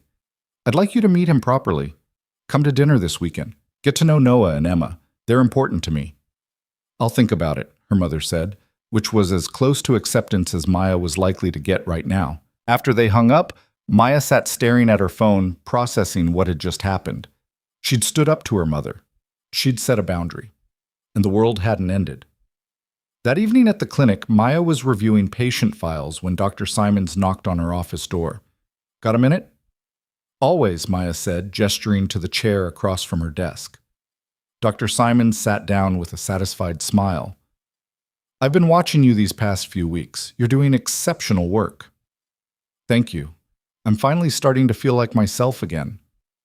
Actually, I'd argue you're becoming a better version of yourself. The Maya I taught in medical school was brilliant but anxious, always second-guessing, always seeking validation. This Maya trusts her instincts.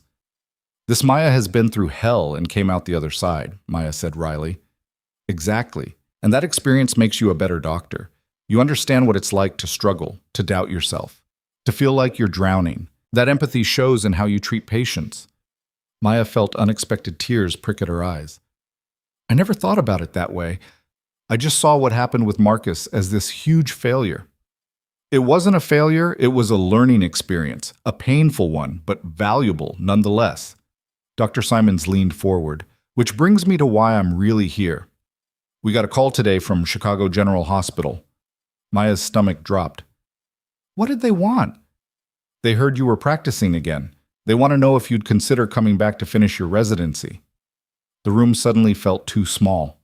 Maya's hand started shaking and she gripped the edge of her desk. They want me back? Apparently you left such an impression before you quit that the program director wants to give you another chance. Full reinstatement. Same class year you left. You'd graduate in 18 months. 18 months. A completed residency.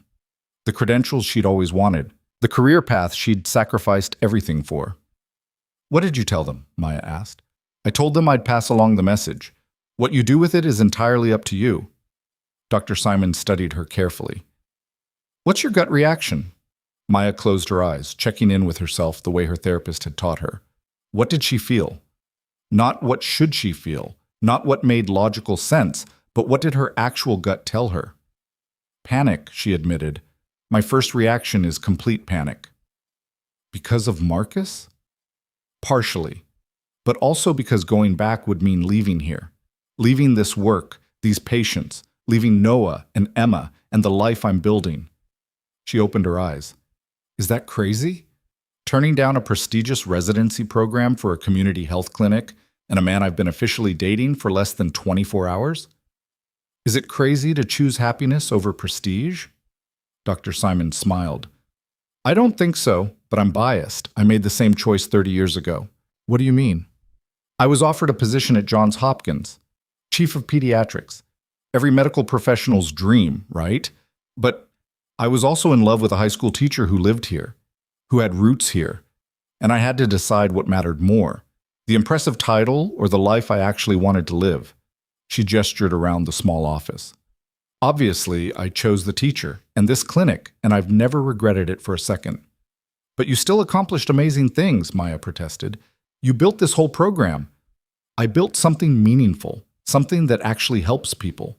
Would I have more letters after my name if I'd gone to Hopkins? Sure. Would I be happier? Not a chance. Dr. Simon stood up.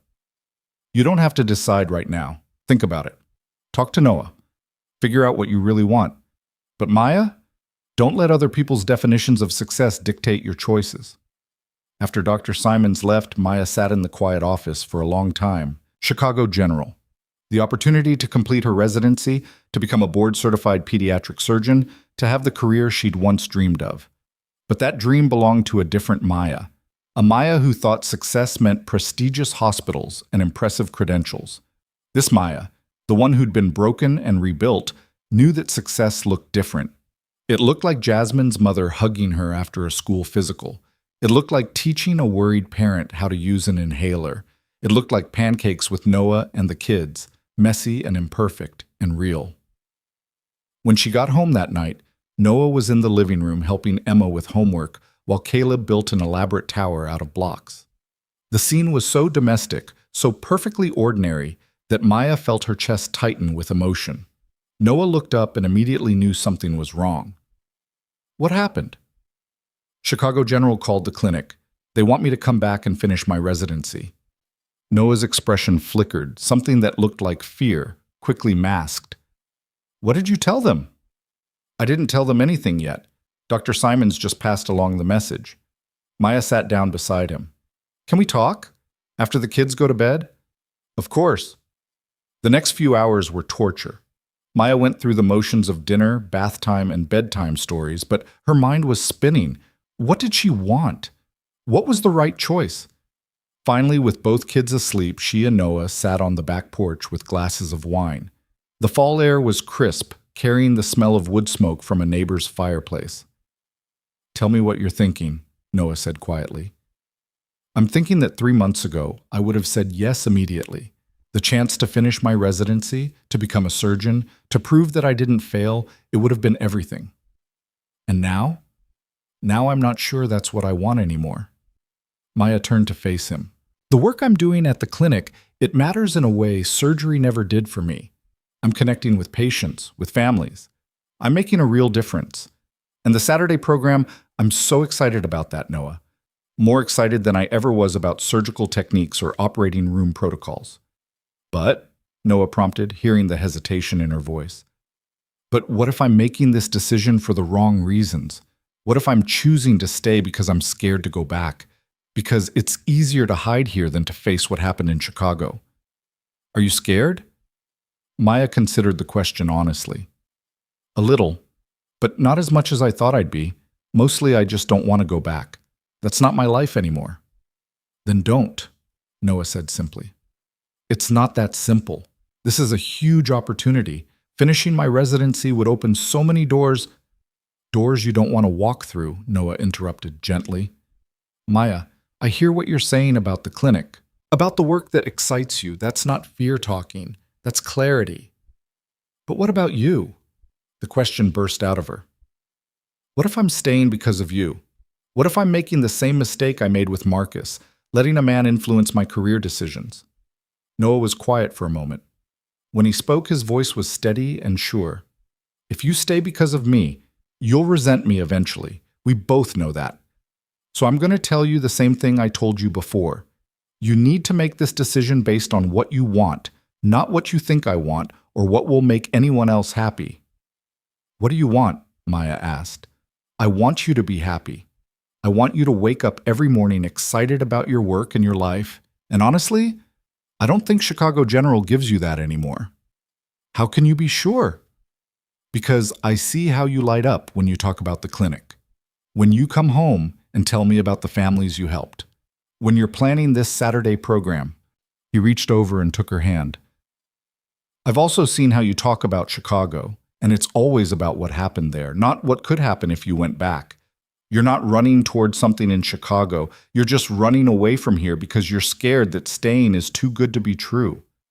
Maya felt tears slide down her cheeks. What if I'm making a mistake? Then you'll make a different choice later. But Maya, you've spent the last 3 months rebuilding yourself from the ground up. You've proven you can trust your instincts again. So trust them now. What does your gut tell you? Maya closed her eyes and listened to that quiet voice inside her. The one she'd learned to hear again in therapy, the one Marcus had tried so hard to silence. It tells me to stay, she whispered. It tells me this is where I belong. Then that's your answer. Maya opened her eyes and looked at Noah, really looked at him. At this man who'd given her shelter without asking for anything in return, who'd supported her while she fell apart and cheered her on while she rebuilt, who loved her enough to tell her to choose what made her happy, even if it meant leaving him. I'm staying, she said, stronger now. Not because of you, although you're definitely a factor, but because I love my work here. I love the clinic, the patients, the mission. I love the life I'm building, and I'm not going to give that up to chase someone else's version of success. Noah pulled her close, and Maya buried her face in his chest, feeling the steady beat of his heart. I'm proud of you, he murmured into her hair. That took guts. I'm still terrified I'm making the wrong choice. Welcome to being an adult. We're all terrified we're making the wrong choices. The trick is making them anyway. The next morning, Maya called Dr. Simons before she could second-guess herself. I want to stay, she said as soon as the older woman answered. I'm turning down Chicago General. I was hoping you'd say that, Dr. Simons replied, sounding pleased. You belong here, Maya. This is where you can do your best work. I know. It just took me a minute to realize it. That's growth. Being able to recognize what you really want instead of what you think you should want. Dr. Simons paused. Now, let's talk about this Saturday clinic. I have some ideas about outreach. They spent the next hour planning, and Maya felt that familiar excitement building. This was right. This was where she was meant to be. Later that week, Maya's mother came to dinner. The evening was tense at first, with her mother's sharp eyes taking in every detail of Noah's house, clearly cataloging evidence to support whatever judgment she'd already made. But then Emma, completely unaware of the tension, dragged Maya's mother into the living room to show her the dinosaur collection she and Caleb had been working on. This is a Triceratops, and this is a Stegosaurus, and this one is actually from the Jurassic period, which is different from the Cretaceous period, even though most people get them confused. Maya watched from the kitchen as her mother sat on the floor with Emma, listening to her enthusiastic explanation with a softening expression. Caleb eventually joined them, shyly offering his favorite pterodactyl to show his grandmother. Your daughter has excellent taste in grandchildren, Noah said quietly, coming to stand beside Maya. She's warming up to them faster than I expected, Maya admitted. Kids have that effect. They don't care about adult complications. They just see people. By the time dinner was served, the atmosphere had relaxed considerably. Maya's mother even laughed at one of Noah's terrible dad jokes, though she tried to hide it behind a cough. Over dessert, her mother finally addressed the elephant in the room. So you're really staying here, turning down Chicago? I am, Maya said firmly. I'm happy here, Mom. Happier than I've been in years. Her mother studied her for a long moment. You do look happy. Healthier. More like yourself. I feel like myself again. Actually, I feel like a better version of myself. And this job at the clinic, it's what you want? Not just settling? It's not settling. It's choosing meaningful work over prestigious work. There's a difference. Her mother glanced at Noah, who was helping Emma wipe chocolate off her face while Caleb giggled. And him? This is serious? Very serious, Maya confirmed. I love him, Mom, and he loves me in a way that makes me better, not smaller. Her mother's eyes flickered with something that might have been regret. I'm glad. I worried after Marcus. I worried you wouldn't be able to trust anyone again. I didn't think I would either. But Noah's different. Maya reached across the table and took her mother's hand. I know this isn't what you imagined for me. The fancy hospital, the surgeon's career, the traditional path. But this is what makes me happy. Her mother squeezed her hand. Then I suppose that's what matters. Though I still think you're crazy for taking on a Saturday clinic on top of everything else. Maya laughed. Probably. But it's the good kind of crazy. The Saturday clinic launched 3 weeks later to a line of families that stretched around the block. Maya had expected maybe 20 patients. They saw 47. This is insane, Lisa said, rushing past with an armful of patient files. We're completely overwhelmed. We're making a difference, Maya corrected, feeling energized despite the chaos. Look at these families. Most of them have never had consistent medical care. We're giving them that. By the end of the day, Maya was exhausted but exhilarated. They diagnosed 3 cases of untreated asthma, identified 2 kids with vision problems who needed glasses, caught 1 case of diabetes, and provided wellness care to dozens of children who'd never had a proper checkup. Noah showed up at closing time with coffee and sandwiches. Heard you had quite a day. It was incredible, Maya said, accepting the coffee gratefully. Chaotic and overwhelming, but incredible. Dr. Simon says you were amazing. Managed the whole thing like a pro. I had help. Lisa kept things running, Dr. Porter handled the complicated cases, and the volunteers were fantastic. She took a bite of sandwich. But yeah, I think it went well. Better than well. I'm proud of you, Noah said, echoing words he'd said before. But this time, Maya didn't deflect or minimize. She just smiled and said, Thank you. I'm proud of me too. That night, lying in bed beside Noah, she'd officially moved into his room 2 weeks ago, her things mingling with his in the closet and dresser. Maya reflected on how much had changed in 3 months. She'd gone from barely functioning to running her own program, from doubting every decision to trusting her instincts, from being terrified of relationships to building a life with someone who saw her as an equal partner. What are you thinking about? Noah asked, his arm warm around her shoulders. How different everything is from that night I showed up on your porch. Better different? So much better. It's almost scary. She turned to face him in the darkness. I keep waiting for something to go wrong, for this to fall apart. It's not going to fall apart, Noah said firmly. We're building something real here, Maya, something solid. How can you be so sure? Because we've already been through the hard part. We've seen each other at our worst. We've had the difficult conversations. We've chosen this, chosen each other with full knowledge of what we're getting into. He kissed her forehead. That's not something that falls apart easily. Maya wanted to believe him. Most days she did believe him, but there was still that small voice of doubt, the one that remembered how quickly things had fallen apart with Marcus. As if reading her mind, Noah said, I'm not him. You know that, right? I know. Do you? Because sometimes I see you tense up, like you're waiting for me to criticize you or control you or tear you down, and I need you to know that's never going to happen. I'm working on it, Maya admitted. In therapy, we talk about it a lot. How to separate what happened with Marcus from what's happening now. How to trust that you're different. I am different, and you're allowed to have boundaries with me. You're allowed to disagree with me. You're allowed to make your own choices, even if I think they're wrong. He pulled her closer. That's what partnership means. 2 whole people choosing to build a life together, not one person absorbing into the other. When did you get so wise? Lots of therapy after my divorce, Noah said with a soft laugh. Turns out being abandoned by your wife teaches you a lot about healthy relationships. They lay in comfortable silence for a while, and Maya felt herself relaxing into his embrace. This was real. This was safe. She could trust this. "I love you," she whispered. "I love you too." 2 months later, on a cold December morning, Maya was reviewing patient files when her phone rang. Unknown number. She almost didn't answer, but something made her pick up. "Dr. Thompson?"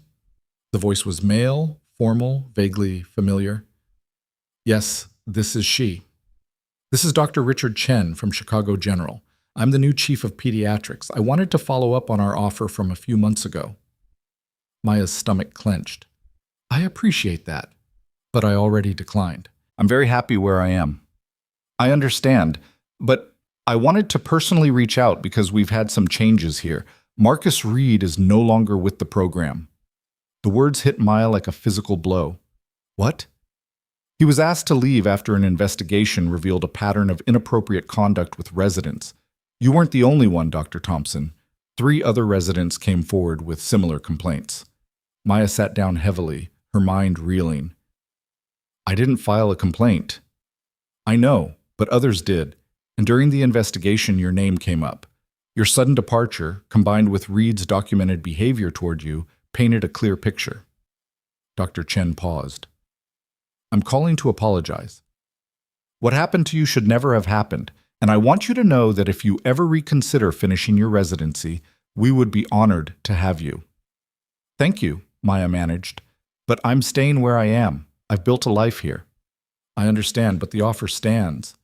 Whenever you're ready, if you're ever ready." After she hung up, Maya sat staring at her phone. Marcus was gone. Fired. His career likely ruined. Other women had spoken up, had found the courage she hadn't found. She felt a complicated mix of emotions. Relief that he couldn't hurt anyone else. Guilt that she hadn't been the one to stop him. Validation that what happened hadn't been her fault. And underneath it all, a profound sense of closure. That night she told Noah everything. "How do you feel about it?" he asked carefully. "Honestly? Free?" Maya realized it was true.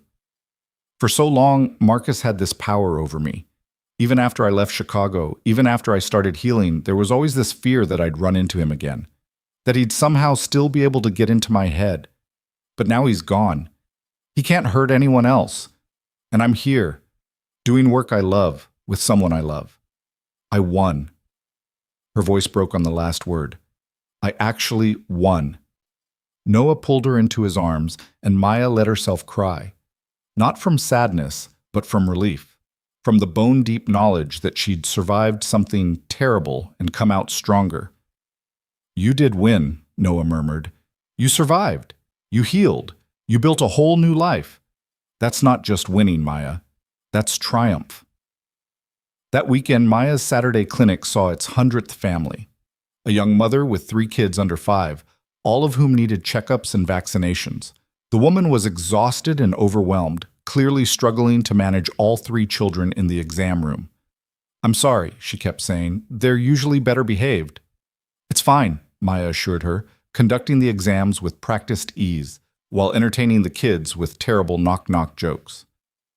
"I have a 4-year-old. I know how it is." By the end of the appointment, all 3 kids were vaccinated. One had been prescribed antibiotics for an ear infection, and the mother looked close to tears with relief. "Thank you," she said. "We don't have insurance, and I've been so worried about them, but I couldn't afford regular appointments." "That's what we're here for," Maya said warmly. "We want to make sure every kid gets the care they need, regardless of ability to pay." After they left, Dr. Simons appeared in the doorway. "You're a natural at this." "It feels right," Maya said. "More right than surgery ever did." "Have you thought about what comes next? After you're fully licensed here, I mean." "What do you mean?" "I mean, you're building something special with this Saturday clinic. What if we expanded it, made it a permanent part of our services?" Maya's heart raced. "Are you serious?" "Completely. We could apply for grants, seek funding, build a comprehensive program for underserved families, and I'd want you to run it." It was everything Maya had dreamed of without knowing she was dreaming it. Meaningful work, real impact, a chance to build something from the ground up. Yes, she said without hesitation. Absolutely yes. That night, she burst into the house full of excitement, ready to share the news with Noah. But she stopped short when she found him in the living room with both kids, all of them wearing matching serious expressions. What's going on? She asked, suddenly worried. We need to talk to you about something, Noah said. Maya's heart dropped. This was it. The moment it all fell apart. She'd been too happy, too settled. Something was wrong. Okay, she said carefully, sitting down. Emma and Caleb exchanged glances, then Emma stepped forward. We've been talking, and we have a question. What kind of question? Caleb took a deep breath. Can you be our mom, like, officially? Maya's breath caught. What? We know you're already kind of our mom, Emma said. You make us breakfast and help with homework and tuck us in.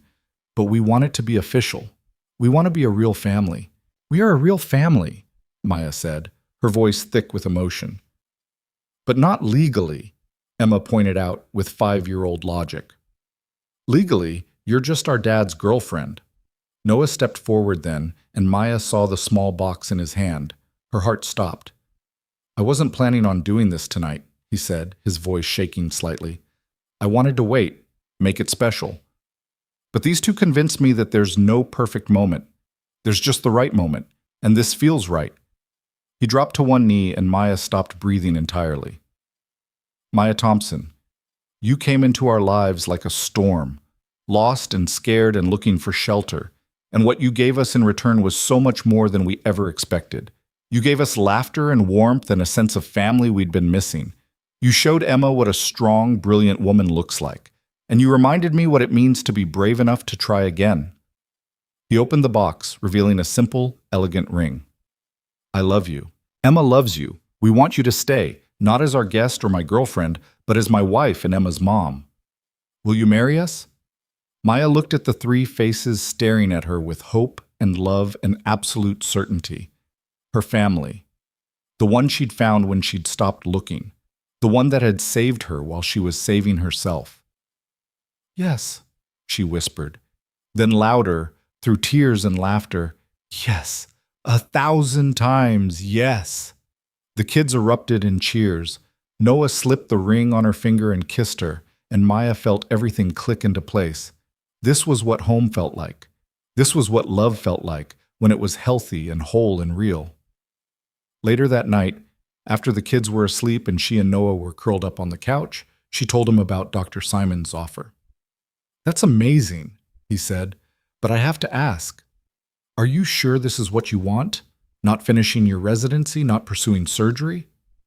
I've never been more sure of anything, Maya said honestly. This is my path. Community medicine, helping families who need it most, building programs that make a real difference. That's what fulfills me. Not the prestige, not the title, the work itself. Then I'm behind you 100%. Noah kissed the top of her head. Though I have to admit, I'm pretty glad you're staying. Me too. Maya looked down at the ring on her finger, catching the light. 6 months ago, she'd stood on Noah's porch in the rain, broken and desperate and convinced her life was over. She'd been so wrong. Her life hadn't ended that night. It had begun. Planning a wedding while launching a new medical program and blending two families turned out to be exactly as chaotic as Maya expected.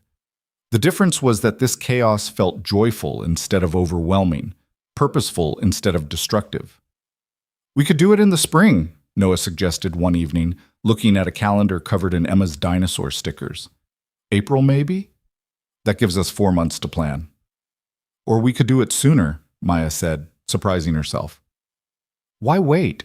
We're already living together, already a family. What's the point of a long engagement? Noah looked at her carefully. Are you sure? I don't want you to feel rushed. I'm not rushed. I'm ready. Maya took his hand. For the first time in my life, I'm absolutely certain about something. I want to marry you. I want to officially be Emma's mom and Caleb's mom and build this life we're creating. Why should we wait? February? Noah suggested. Valentine's weekend? Too cliché, Maya said with a laugh. What about the first Saturday in February, before the clinic gets too busy, before the spring semester ramps up for you? That's 3 weeks away. Is that a problem? Noah grinned. Not for me, but your mother might have opinions about planning a wedding in 3 weeks. He was right. Maya's mother had very strong opinions, which she shared at length when Maya called to tell her. 3 weeks? Maya, that's impossible. You can't plan a proper wedding in 3 weeks. What about the venue, the caterer, the flowers, the dress? Mom, Maya interrupted gently. We're not having a big wedding, just family and close friends. Maybe 30 people.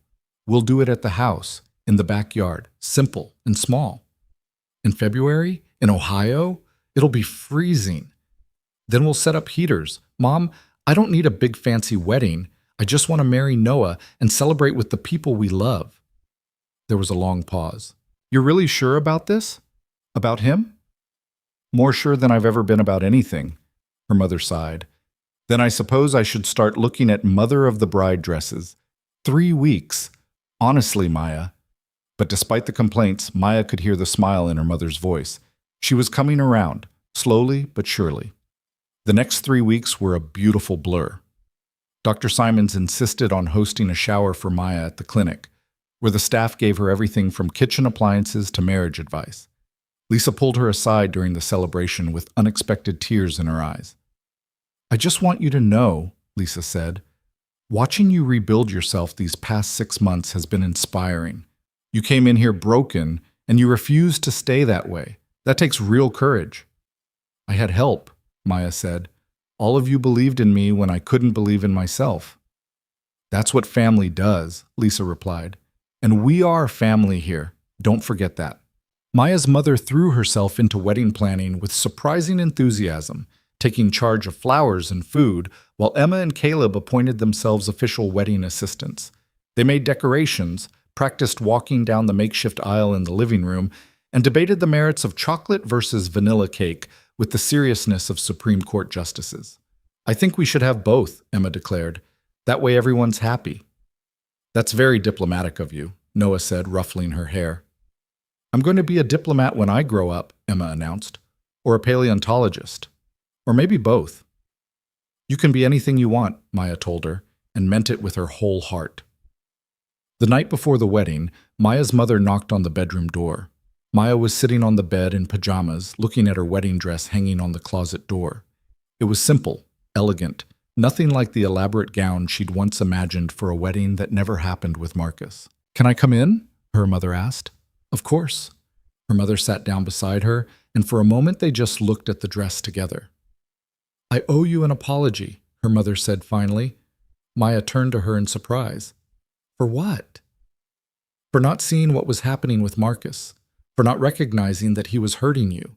You tried to tell me you were struggling, and I just kept pushing you to work harder, be stronger. I thought I was helping you succeed, but I was just making it worse. Mom, you didn't know. I should have known. I'm your mother. I should have seen that you were drowning. Her mother's voice cracked. When you showed up here 6 months ago, so broken and lost, I was terrified. I thought I'd lost you for good. And then you met Noah, and I was terrified all over again that you were just replacing one man with another. But you see now that he's different? I see that you're different. You're stronger, more confident. You trust yourself again. And yes, Noah is part of that, but he's not the whole reason. You did the work. You made the choice to heal. Her mother took Maya's hand. I'm proud of you. I should have said that months ago. Maya felt tears slip down her cheeks. Thank you. That means more than you know. I want you to know something else. What you're doing at the clinic, this program you're building, it matters more than any fancy hospital job. You're helping people who really need it. That's success, Maya. Real success. I'm glad you finally see that. Her mother smiled. I'm trying. Old habits die hard, but I'm trying. She stood up and kissed Maya's forehead. Get some sleep. Tomorrow you're getting married to a good man and you're going to be beautiful. After her mother left, Maya sat in the quiet room and thought about how far they'd both come. Her mother, learning to let go of her rigid expectations. Maya herself, learning to trust and love again. Both of them growing, changing, becoming better versions of themselves. The wedding day dawned cold but clear, the February sky a brilliant blue. Noah's backyard had been transformed with white chairs, space heaters, and flowers that Maya's mother had somehow procured despite the season. It was small and simple and absolutely perfect. Maya got ready in Emma's room, her mother helping her with the dress while Emma provided running commentary. "You look like a princess," Emma breathed. "The prettiest princess ever." "Thank you, sweetheart." "Are you nervous?" Maya checked in with herself and was surprised to find that she wasn't. "No, I'm excited." "That's good. Daddy's been nervous all morning. He burned the toast and spilled coffee everywhere." Maya laughed. "That sounds like him." When it was time, Maya walked down the makeshift aisle on her mother's arm. She thought about asking her mother to walk her, wondering if it was unconventional, but her mother had been the one who'd held her when she fell apart, who'd let her come home when she had nowhere else to go. It felt right. At the end of the aisle, Noah waited in a suit that made her heart skip, his eyes bright with tears. Beside him, Emma and Caleb stood as their joint wedding party, both dressed up and beaming with pride. The ceremony was short and sweet, officiated by Dr. Simons, who'd gotten ordained online specifically for this occasion. They'd written their own vows, and when it was Noah's turn to speak, his voice was steady and sure. "Maya, 6 months ago you knocked on my door in the middle of a storm, and my first thought was that you needed saving. I was wrong. You never needed saving. You just needed a safe place to remember how strong you already were. Watching you rebuild yourself, watching you choose courage over fear every single day has been the greatest privilege of my life. I promise to always be that safe place. I promise to support you, challenge you, and love you exactly as you are. Not who I think you should be, but who you already are." Maya's hands shook as she held the paper with her own vows. "Noah, when I came to your door that night, I was running from my past, from my mistakes, from myself. You gave me shelter, but you also gave me something more valuable. You gave me space to fall apart without judgment. You believed in me when I couldn't believe in myself. You showed me what healthy love looks like, and you reminded me that choosing happiness isn't selfish, it's necessary. I promise to keep choosing us every day. I promise to be your partner, not your responsibility. And I promise to love you with the whole heart you helped me find again." There wasn't a dry eye in the gathering as they exchanged rings. When Dr. Simons pronounced them husband and wife, Noah pulled Maya into a kiss that felt like coming home and setting off on an adventure all at once. The reception was held inside the house, warm and crowded and full of laughter.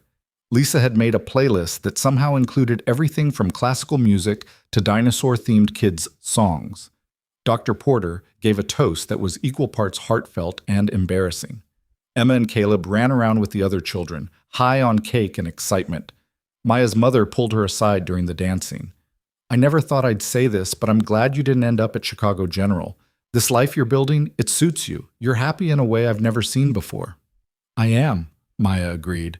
"For the first time in my life, I'm not trying to be someone else's version of successful. I'm just being myself, and that's enough." "It's more than enough," her mother said. "It's everything." Later, when the guests had left and the kids were asleep upstairs, Maya and Noah stood in the quiet kitchen cleaning up.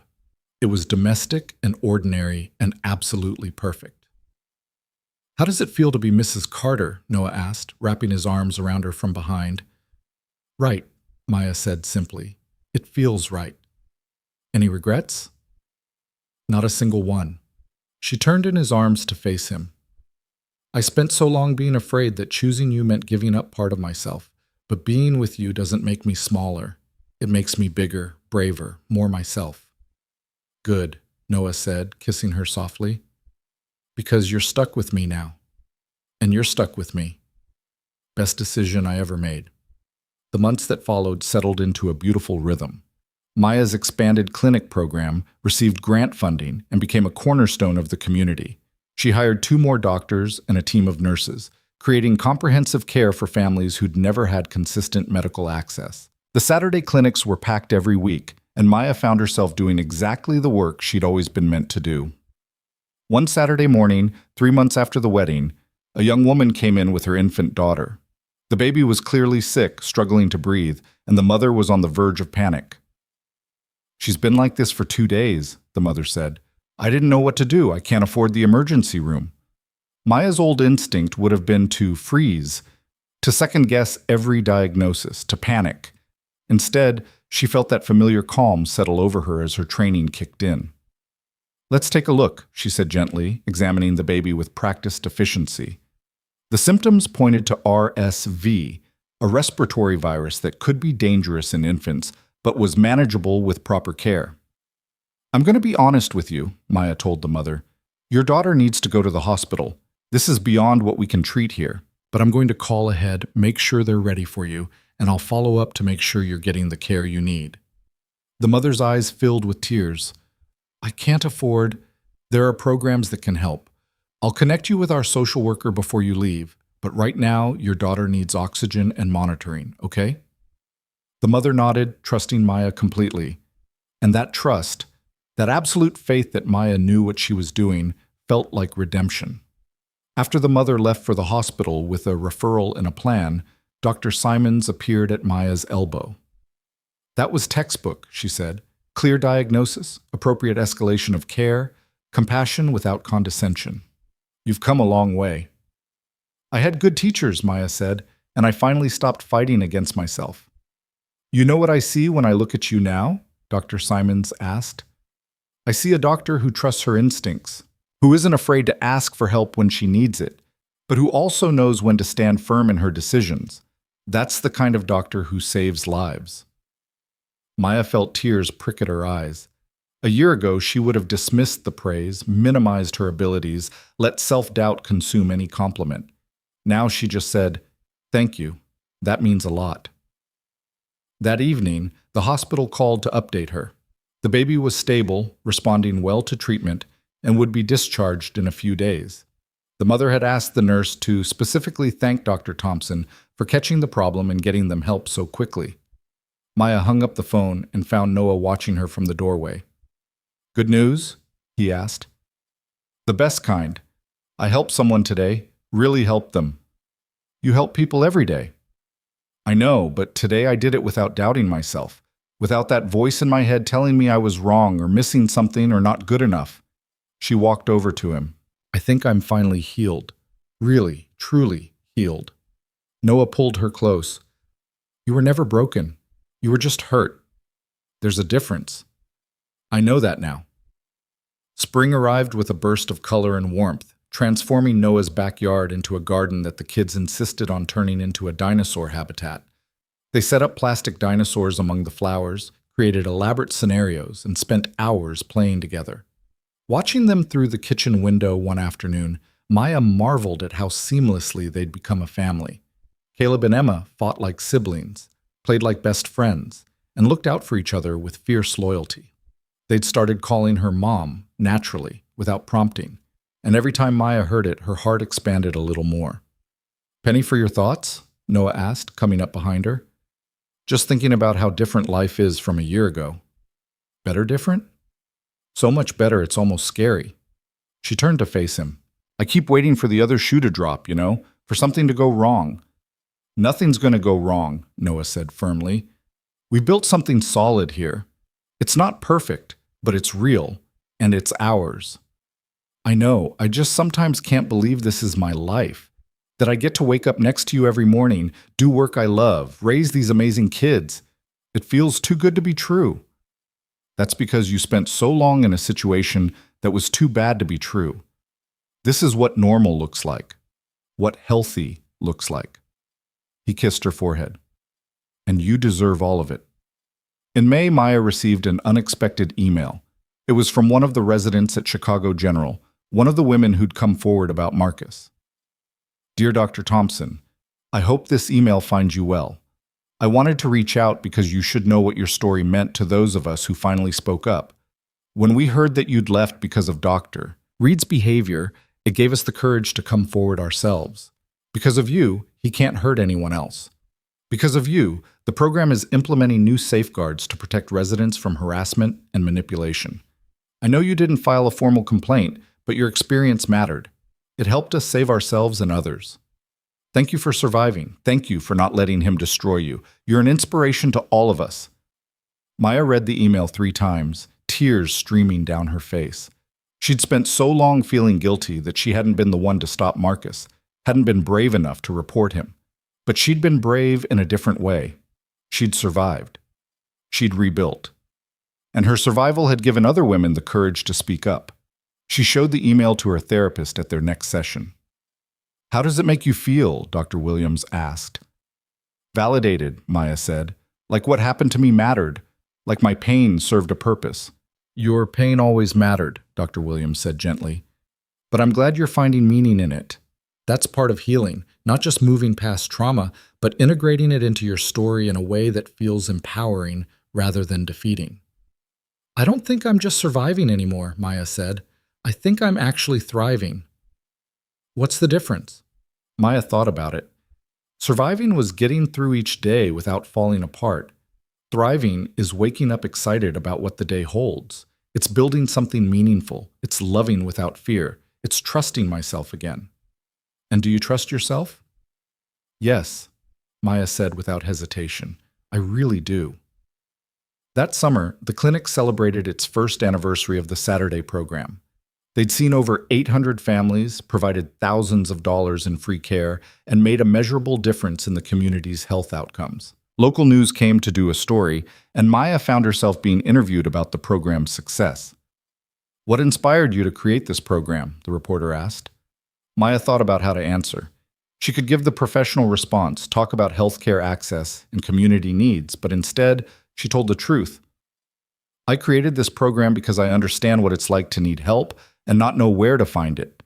I understand what it's like to feel invisible, to think no one cares about your struggles. These families deserve better. They deserve to be seen, to be heard, to have access to quality healthcare regardless of their ability to pay. This program exists because everyone deserves a chance to be healthy, to be whole, to be cared for." The segment aired that evening, and Maya's phone exploded with messages of support. Former patients, colleagues, friends, all telling her how proud they were, how much the program meant to the community, how she was making a real difference.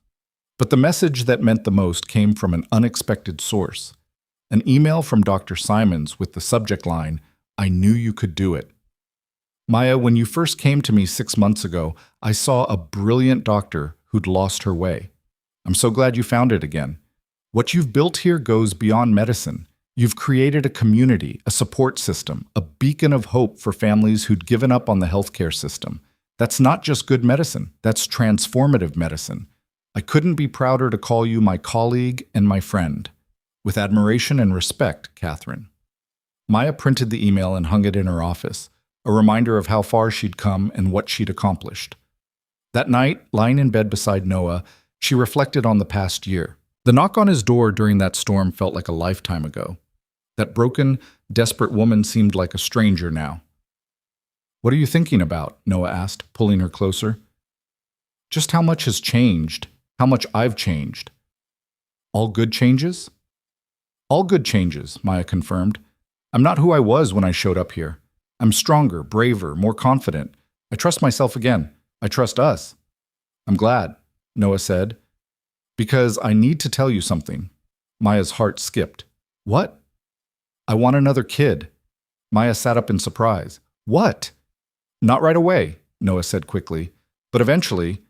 I love what we've built with Emma and Caleb, and I'd love to give them a sibling, give us a baby that's ours together." Maya felt her throat tighten with emotion. A year ago, the idea would have terrified her. She could barely take care of herself, let alone add another child. But now, stable in her career and her relationship, the idea felt not just possible, but beautiful. "I'd like that," she said. "Not right now, but someday. When the program is more established, when we're ready." "Really?" Noah's face lit up. "Really? I want to build this whole life with you. Kids, career, everything." Noah kissed her deeply, and Maya felt that familiar sense of rightness settle over her. This was her life now, this love, this family, this work. And it was more than enough. Fall arrived with crisp air and falling leaves. Emma started kindergarten, Caleb began pre-K, and Maya found herself driving carpool and attending school events like she'd been doing it her whole life. She was room mom for both classrooms, helped with the fall festival, and somehow ended up co-chairing the PTA fundraising committee. "How did this become my life?" she asked Noah one evening, surrounded by poster board and glitter for the school's science fair. "You became a suburban mom," Noah teased. "It happens to the best of us." "I used to perform surgery." Maya said in mock horror. Now I'm hot gluing popsicle sticks and loving every minute of it. He was right. She was. 1 year to the day after she'd knocked on Noah's door, Maya stood in the same spot on his porch. It was raining again, a gentle fall rain instead of the violent storm that had driven her here 12 months ago. Noah found her there, leaning against the railing, watching the rain. "What are you doing out here, Batum?" he asked, wrapping a blanket around her shoulders. "Remembering," Maya said. "A year ago tonight, I stood on this porch and knocked on that door. I was so scared, Noah, so broken. I didn't know if I'd survive another day." "But you did survive." "I did more than survive. I rebuilt my entire life. I found work that fulfills me, a family I love, a partner who sees me as an equal. I found myself again." She turned to look at him. "You gave me shelter from the storm, but I gave myself the courage to step back out into the rain." "Poetic," Noah said with a smile. "I'm serious. Thank you for letting me in that night, for giving me space to heal, for loving me through all of it." "Thank you for having the courage to knock," Noah replied, "for trusting me enough to stay, for choosing this life, choosing us, even when it was scary." They stood together on the porch, watching the rain, and Maya felt complete. Not because Noah completed her, she was already whole on her own, but because choosing to share her life with him made everything richer, deeper, more meaningful. Inside, she could hear Emma and Caleb arguing about something, probably dinosaurs, and she smiled. This was her life now. Chaotic, imperfect, beautiful. Nothing like what she'd imagined a year ago, and so much better than anything she could have planned. The bravest thing she'd ever done wasn't finishing medical school, or standing up to Marcus, or even starting over after everything fell apart. The bravest thing she'd ever done was knocking on Noah's door that stormy night and asking for help. And then, even braver, staying long enough to accept it.